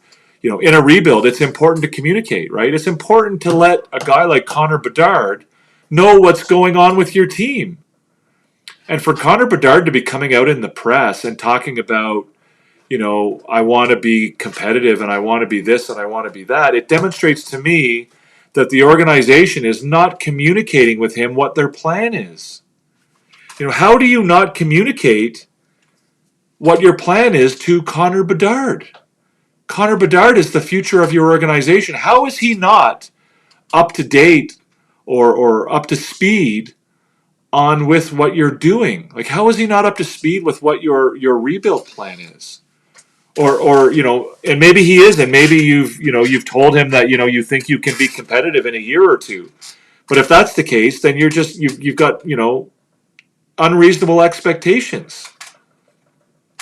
Like for me, Connor Bedard, you need Connor Bedard to know that, listen, Connor, it's going to be tough for the next 2 or 3 years. We're going to build with our young players. We're going to bring all these guys up. Frankie Nazar, Del Mastro, Korchinski, Lev Shunov, and we're going to struggle. We're going to be in the bottom 5 or 6 for a year or two. Then we're going to, as long as we continue to improve from year to year, but we're building within our organization. We're building with our young players and our prospects in our draft. And but it's going to stink, but it's going to be fun. We're going to be building something. We're going, you're going to get to play with young guys. We're going to have a good atmosphere. We're going to have a good environment. We're going to bring in a good coach who is inspirational, that you guys enjoy, and that's a good coach and a good teacher and all this stuff. We're going to bring this guy in, and he's going to come in, and he's going to, we're going to build towards something. And the goal is that in 4 or 5 years, we're going to be, a team that makes the playoffs and can make some noise. And then the ultimate goal, of course, is to win the Stanley Cup. Right? Not we're going to bring guys in we're going to bring in Craig Smith, and we're going to bring in Alec Martinez, and we're going to bring in Teuvo Torvainen and these guys in in year one of the rebuild, so that we don't have to finish in last place again, and we expect to be in the playoff. It's just such stupidness. It makes no sense. Like, how are you not communicating reasonable expectations to your best player, to the future of your organization? I don't get it. Intertap, the problem is the NHL is a carousel of coaches, hired, fired, and rehired. Teams have to start thinking of, so absolutely, 100%. And it's not just about the individual coach. It's about the attitude. It's about the approach to coaching. It's about, how do you view your job as a coach? Right, like I listened to a podcast earlier this year with Pierre Maguire on with I've talked about this before. Pierre Maguire on with Tony Marinaro, where he talked about his philosophy of coaching is the only thing that players understand is if you take their ice time away from them, and that the best players in the world need that ice time so that they can get their points and they can get their contracts and they can get their money. And that if you take that ice time away from them, they don't get their points and they don't get their money and they don't get their contracts. And eventually, the media and the fans and even their family will start to pressure them into changing the way they play. And that basically, as a coach, it's your job to mentally manipulate your players, in that way. And it's like, it blows my mind to think that anybody should think that that's the way to coach a hockey team in 2025. But there's tons of people who believe that that's the way to do it, right? Like Kirby Dach, they believe that Kirby Dach was struggling. Well, you need to bench him. You need to put him in the press box. You need to make him feel like a bag of shit so that he learns how to play better. And that he goes home and his wife, I didn't even know if Kirby Dach is married, but he goes home and his wife or his girlfriend or his his brother or his father or his uncle or whoever starts questioning him and giving him a hard time, so that he'll eventually start playing better. Like that's somehow going to do that. And that's the old school mentality, and it's crazy to me. It's crazy that you would think that people would thrive in that kind of environment. You do have to survive Bedard with some gritty, experienced players as well. Problem is Chicago chose the wrong ones. Well, I disagree with that, Intertap. They already had veterans on that team. They already had veteran guys. They had Taylor Hall. They had, they had guys. And yeah, you can sprinkle in a guy here and there. But they added 6 guys over the age of 30 this offseason. Right? It's like the Canadiens, right? The Canadiens, they didn't get rid of everybody. They kept guys like Brendan Gallagher. They kept guys like Josh Anderson. They kept guys like, Yoel Armia. They kept guys like Christian Dvorak. Now they're going to move on from those guys because they're, 3 years into the rebuild. And, they're going to move on from a few of those guys now. They kept Jake Evans. They kept They have David Savard. They went out and got Mike Matheson, but it's not like this summer they're going to go out and sign people. Like, I'm trying to think of guys that people have already suggested in tonight's show, like Brad Marchand. They're not going to go out and get Brad Marchand and Mikhail Granlund and Jonathan Marchessault and like, that's just not rebuilding. Right? There's, any team when you're rebuilding, there's going to be guys on your team who are good veteran leaders, and there's going to be guys who you have to keep because you have contract obligations to them anyway. But again, to go out and sign 4, 5, 6 guys in there, Toronto did the same thing. They're out there signing guys like Joe Thornton, and they're out there signing Stefan Robida, and they're out there they're in a rebuild, and they're out there signing these 35-year-olds. It doesn't make sense. Bowen Byram was rumored to be in the package. Given Pettersson's numbers and Vancouver's locker room shenanigans, Byram is off the table. Byram's been a bit of a disappointment to me. I really thought he would have flourished a little bit more in Buffalo. I think he's a great defenseman, but he hasn't really played that well this year. I feel Chicago should have tried to copy what happened in Pittsburgh when Crosby arrived. I don't think that Perry or Hall were good models for him. Yeah, maybe. I mean, Perry for sure. I'm not sure about Hall. But, I don't know. Donato is there. It's very rare that you have a team that doesn't already have veterans in the organization. Obviously, you can't move on from all of your veterans. You can't sort of, in one offseason, get rid of every veteran on your team. There's going to be veteran leadership there. And there's going to be, like I said, with the Canadiens, they didn't get rid of everybody. They kept Anderson. They kept they didn't really have a choice but to keep Anderson and Gallagher. They kept Armia. They kept Dvorak. They kept Evans. There's going to be veterans around. I don't think you need to. When you're rebuilding, I think it's a rare case where you need to go out and look for veterans. Pettersson's no trade clause kicks in next season. Another reason to hurry the deal. Yes, absolutely. Byram fan. I like Byram too, but I feel like he would have flourished a little bit more in Buffalo than he has. Luciano, good evening. Welcome. Thank you for coming. I appreciate it. Thank you for coming by. If you're not yet subscribed, guys, please do so. We're trying to get to 500 subscribers. We're coming up on 300. We still have a ways to go, but we can only do it with your help. So if you're not subscribed, hit the button down below. If you're watching live, if you're watching in a replay. But I think we need to get to we're like so far into our show. The conversation's been amazing. We haven't really talked about the A-team yet, guys. So I think we should probably try to do that.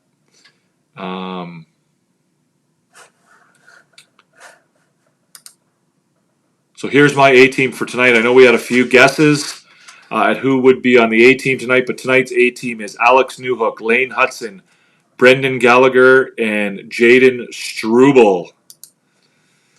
So I know you guys had some guesses earlier on. Did I get it right? Did I get it wrong? Do you agree, disagree? Are there any guys, I know, for the most part we probably agree, but are there any guys that you think that I absolutely missed on? Should I have added somebody? Should I have taken somebody off? Like, what are your thoughts? Sorry, but when Nick Foligno is your captain, you got problems? Yeah, I don't disagree with that.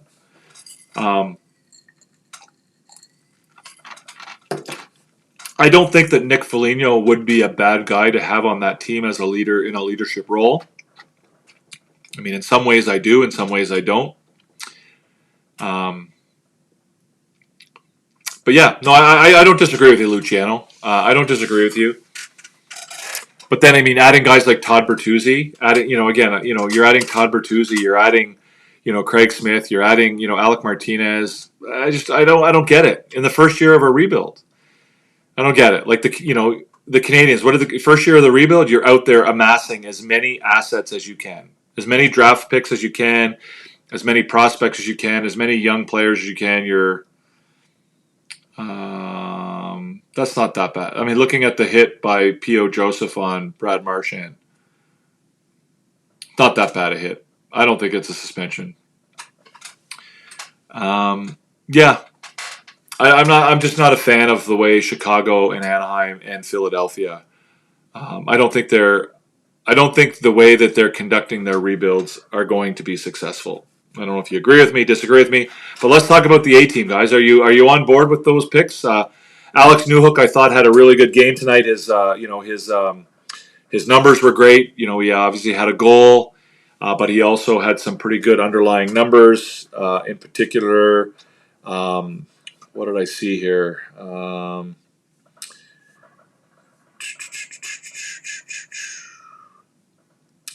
He had second best on the team for expected goals, 4%, 7 scoring chances, 4 while he's on the ice, just 4 against. I thought he looked good tonight. Lane Hutson again, spectacular game for Lane Hutson. When he was on the ice, the Canadiens had 8 high danger scoring chances, and when he was on the ice, they only had 1 high danger scoring chance against. So again, those who believe that Lane Hutson is a defensive liability, I'm not going to say that he's perfect. He's not. He obviously still has work to do. But when he's good, he's really good. And on a night like tonight, like I said, he's on the ice. His team has 8 high danger chances, 4 and just 1 against. Expected goals are 1.8 when he's on the ice, 4 and 0.6 against. So pretty spectacular game for him. Corsi 25-18. Just shots alone, right? 14 shots on goal when Lane Hutson's on the ice, and only 4 shots against when Lane Hutson's on the ice. Pretty impressive performance by a 20-year-old rookie defenseman. Adds 2 assists, by the way, and now I think has taken over the rookie scoring lead from Matvei Michkov again. My third member of the A team is Brendan Gallagher. Again, just another typical Brendan Gallagher game. He's in all of the ruckuses in front of the net. He's going hard to the net.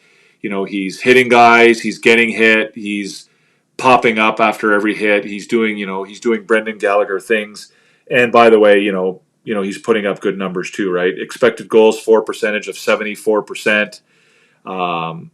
6 high danger chances when he's on the ice, only 2 high danger chances against. Again, doing all of that rough and dirty and gritty stuff that, hard work that a lot of people don't want to do, but still also producing and being a positive influence for his team at the same time. And my fourth member is Jaden Struble. Again, I think there's other guys who are in the mix, but, Jaden Struble I thought stood out for me tonight. He led the team in expected goals for percentage, right? 84%. 13 scoring chances when he's on the ice and just 6 against. 7 high danger chances for and only 1 against, right? So he and Hudson together, he played 15 minutes and 22 tonight, and Hudson played 15:51. So that pairing tonight was shut down, right? There's only 1 scoring chance, high danger scoring chance against while they were on the ice tonight. And for 2 rookie defensemen to be able to pull that off in the NHL on a Saturday night is pretty impressive. So I got Struble in there. You let me know whether you agree. I'm pretty confident in those picks. Yes, there's some other guys that you might have in the conversation. I thought Anderson had a good game. I thought Laine had a good game, right? Laine was pretty important out there tonight, and he did some good stuff. And by the way, Lane Hutson was 10 high danger chances for while he's on the ice and just 1 against, because I was only looking at 5-on-5. So when you look at all situations, his numbers are even more impressive. So,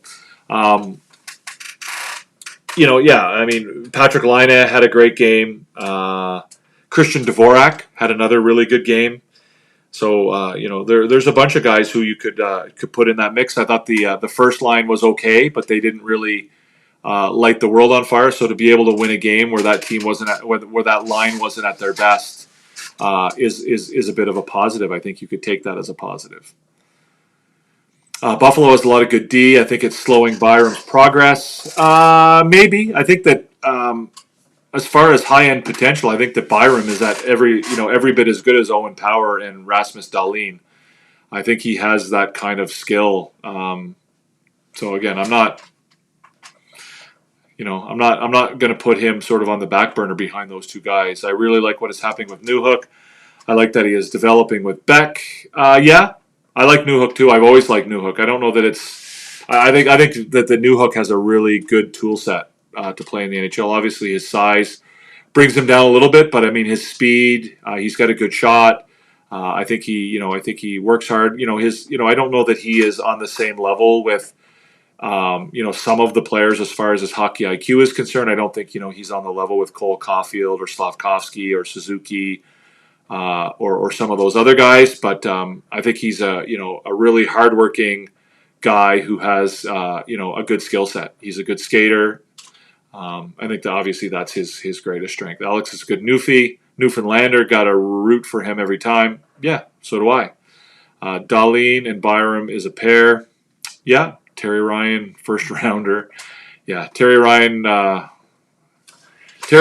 successes and failures had little to do with his talent. So, Marty St. Louis sounds like a scientist in his post-game conferences. Yeah, he sounds like a philosopher for sure. Buffalo will be there, but like I said, always a need to move on from Lindy Ruff. I don't think that Lindy Ruff is the right guy for that job either. I agree with you, Luciano. I like Dobesh's game. I thought Dobesh struggled a little bit tonight. He didn't look as comfortable in the net as he has in the past, but he certainly got the job done and made the saves that needed to be made when they were made. 2 more years for the Habs before they become super playoff competitive. Maybe Luciano. I think that's probably, again, I don't think there's a time frame for a rebuild. I don't think you can set a beginning or an end for a rebuild. Entertap will certainly be the first guy to tell you that impatience is the greatest enemy of a rebuilding team. So again, I don't like to put deadlines on anything for Montreal. I think a rebuild happens organically. If certain players develop at the right pace, then I think that your time frame probably makes sense. But if some don't, and there's injuries, there's all kinds of things that could happen. Potentially it happens sooner than that. Perhaps potentially it happens longer than that. If Jacob Fowler, how long before Jacob Fowler's on the team? How long before Michael Hage is on the team? How long before Logan Mailloux is making a real contribution to the team, if he is at all?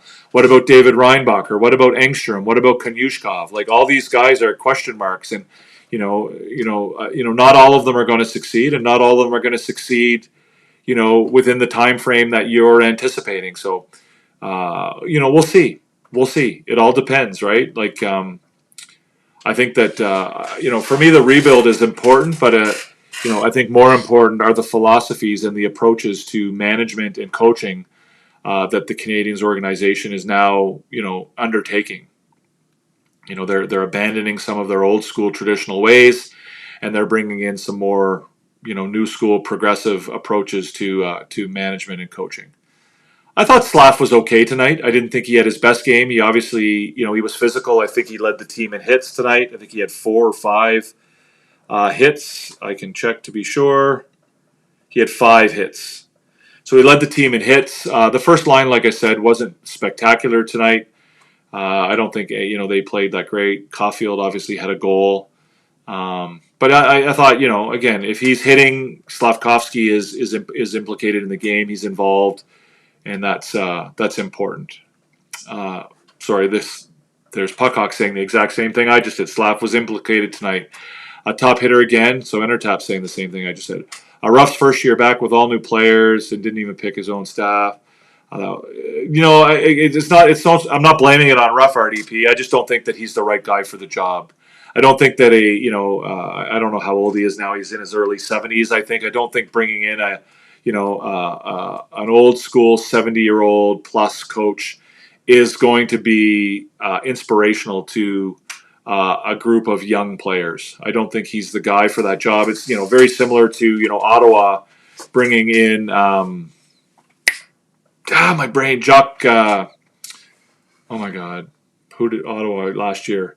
Anyways, I think you need to bring in a coach who's going to be more in tune with the younger players than Lindy Ruff is in Buffalo. Laine hit a nice pass on Caulfield's goal. I agree. Yeah, it was a nice pass. Laine is a good hockey player, guys.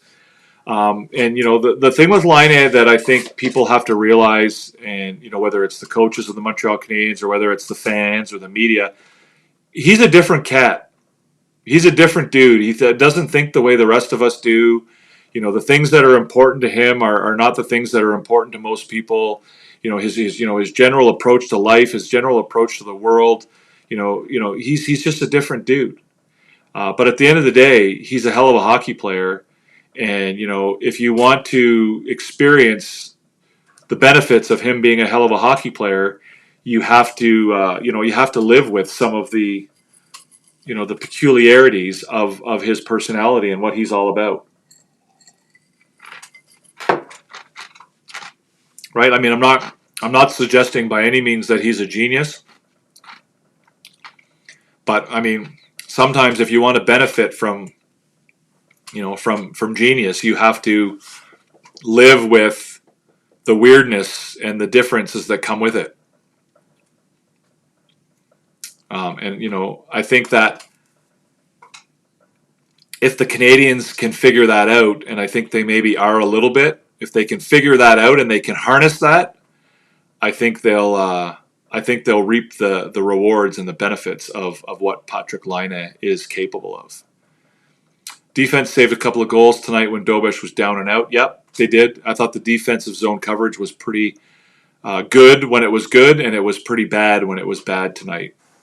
And they bailed themselves out more than a few times. Tap that screen, guys. Hit that thumbs up button, guys. It's just here down below. Just tap on there.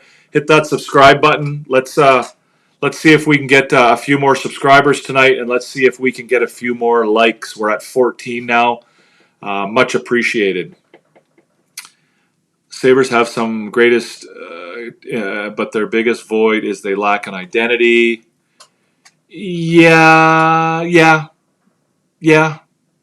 I just think that they have a ton of talent, but they just, again, they're not unlike Ottawa. That they just kind of just go out and play hockey, and they're sometimes they play good. I don't know. It's hard. I'm not I don't watch enough Buffalo to really say. Going into tonight, the Sabres are 4 goals behind the Leafs in scoring with 2 games in hand, but the offense is right there. Yeah, Jacques Martin. Yeah, correct. Travis Green is their coach now. Jacques Martin was their coach last year. And Jacques Martin last year literally was too old to coach, right? He literally could not go on the ice. He was too old to put skates on and go on the ice, and yet Ottawa thought it was a good idea for him to be their coach. Right? You hire a guy to coach your team who literally can't go on the ice with your players. Just didn't get it. Didn't make sense to me. Travis Green is the coach now. Again, I think a serviceable coach, but again, I don't think he's the kind of guy who's going to go in and inspire those young players to bigger and better things. Tampa Bay, quietly but surely getting back to the Tampa Bay they used to be. Look out. Yeah, Tampa Bay is a very, very well-run organization, guys, and that's a bit of a model for the Canadiens, I think, in a way. I think I am a big proponent of general managers who are not necessarily former players. That's not to say that a former player can't be a good GM, but I love the idea of going out and bringing in management people who are not former players. Tampa Bay, Florida Panthers, now the Montreal Canadiens, right? I think that some of the best GMs in the NHL are not sort of the prototypical former NHL stars. And I think that some of the former NHL stars who are running NHL organizations are not doing a very good job. Brendan Shanahan, not doing a very good job. Steve Yzerman, not doing a very good job. There's a bunch of guys who fit in that category. So, I think that Tampa Bay is one of the better organizations in the NHL, and it's not surprising to me that they're still competitive and that they're going to remain competitive. Ottawa's a perfect example how not to build a team. Yeah, I don't. It's not so much about not how to build a team. I think they've actually built a pretty decent team, but the organization has lacked. Right? They've been for a long time now an organization that doesn't have great management or great leadership. Defense, though, for Buffalo is 6th worst in the league, which is crazy, Entertap, considering the players they have in their defensive core. Jacques Martin on the Ottawa brain fart. When Ruff picks his own staff next season, those numbers I suspect will. I don't RDP. I don't think that'll have anything to do with it. I don't. Again, you can tell me how old Lindy Ruff is, but I believe he's well into his 70s. I don't see an old school recycle. Our Entertap talked about it earlier. Rehired, fired, recycled, whatever you want to call it. I don't see. A recycled old school NHL coach being the best case scenario or the best option for any team in the NHL, let alone a young team like Buffalo, right? A young team that relies on, players who are under 25, to be good, right? You want Owen Power to be good. You want Darlene to be good. You want Tage Thompson to be good. You want, Dylan Cousins to be good. You want Devin Levi coming up. This is a team that is going to win because their young under 25-year-old players are their best players. And I don't think that Lindy Ruff brings the chemistry or the approach to the game that will inspire young kids like that. So anyways, gang, I think that's going to be just about it. We've been running pretty good here. I love the show. We've been on for almost over 2 hours now. But I think that's going to be it for tonight. I do have to end the show. It's 1 o'clock in the morning here in Halifax. It was a great show. Tons of conversation. Tons of people in the show. If you haven't given us a thumbs up yet and you're here, please do so. I see 15 people are watching. I do see we have 15 thumbs up so far. If you're here and you haven't subscribed yet, please do so. The button is down below. Hit the notification bell. We're trying to build a place where people can come and talk about the Montreal Canadiens or hockey in general. You can talk about any team you want, really. But we're trying to give a place or create a place where you can come and talk without having to deal with the trolls and some of the BS that other social media platforms are all about. 5-3 Seattle, by the way, they just scored their 5th goal against Vancouver. We're trying to build a place where you can come and have civil and fun and intelligent conversations about the Montreal Canadiens and about hockey. We also do a show on Wednesday evenings, 7 p.m. Eastern, called Habs Therapy Day, where we focus on some of the issues facing the Montreal Canadiens. Not so much related to specific games, but more about the team in general and the NHL as well. So if any of that interests you guys, listen, hit that subscribe button. Again, we're trying to get to 5,000. 5,000 would be awesome. But right now we're trying to get to 500 subscribers. So if you would like to subscribe, if you want to be part of our group, part of our gang, part of our family, we would really, really appreciate that. On peut aussi répondre à des questions en français. On n'a pas eu de questions en français ce soir, mais si vous voulez parler en français, si vous voulez discuter à propos des Canadiens de Montréal ou du hockey en général, en français, c'est un place que vous pouvez faire ça.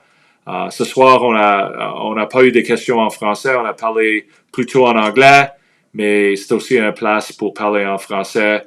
C'est un place bilingue, c'est une émission bilingue, c'est une émission interactive et bilingue. Alors, si vous êtes francophone et vous voulez être partie de notre famille et vous voulez joindre à nous pour parler à propos de votre équipe favorite, les Canadiens ou le hockey, c'est une place pour toi et on vous invite à souscrire en bas et vous être partie de notre famille, de notre groupe ici où on veut parler intelligemment sans avoir les niaiseries qui occupent le reste de l'Internet.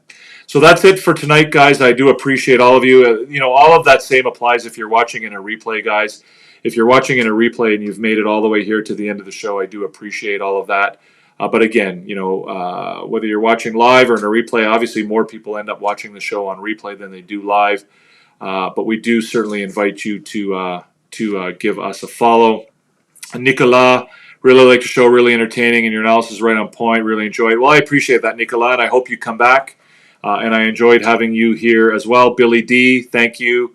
Have a great night. You too, Enter Tap and RDP. Greenway is going to fight Monday night, and I think I know who. Well, we'll see, RDP. I'm not sure that Greenway is a big, strong boy. I'm just not sure that he has the pugilistic skills to go after you-know-who, but we'll see. Should be fun. Thank you, Tony B. I appreciated it. It was a great show because of you guys. Tons of questions. I see 170 different comments from beginning to end tonight, so that was largely for you guys. Merci beaucoup, Nicolas. Ça fait longtemps depuis que je parle beaucoup de français. J'habite maintenant à Halifax, alors j'ai pas beaucoup d'opportunités de parler en français. Alors pour moi, j'aimerais vous donner une option de demander les questions en français, mais pour moi, c'est une opportunité de pratiquer mon français qui devient un peu rouillé parce que j'ai pas l'opportunité de parler en français tellement maintenant que j'habite à Halifax. Alors, j'aime beaucoup parler en français et j'aime avoir l'opportunité de vous donner une émission bilingue aussi. Teams won't win deals with Steve Yzerman and Joe Sakic. Stevie Y did solid work in TB. Well, he did to an extent, but I think he had a lot of help. Watch what I wish for. Yeah, I agree with that, Intertap. Il y en a plusieurs ici, j'imagine. Oui, je pense qu'il y a beaucoup de gens francophones ici. Alors, je pense que les gens francophones pensent qu'ils doivent demander les questions en anglais, mais je veux donner une place où ils sont confortables de demander les questions en français. Et pour moi, si je ne suis pas capable de répondre en français, je vais répondre en anglais. If I can't give you a proper, response or answer in French, parce que je connais pas les mots, because I don't know the right words or whatever, I'll switch over to English. I know that you guys are capable of understanding English, but I hope you guys also understand that I'm capable of understanding French. J'espère que vous comprenez que moi je comprends aussi le français, on comprend les deux langues, mais le Canadien de Montréal, c'est une équipe à Montréal, c'est une ville bilingue. C'est un pays bilingue, alors on devrait être capable de parler en français et en anglais. Alors pour moi, c'est ça que je veux donner comme émission. That's the kind of show I want to have. It's a bilingual country. Our team is a bilingual team. It has been for over a century now. So I think we should all be able to, obviously, I'm not going to put any pressure on those of you who can't speak French to speak French. Obviously not everybody can do that, and I get that.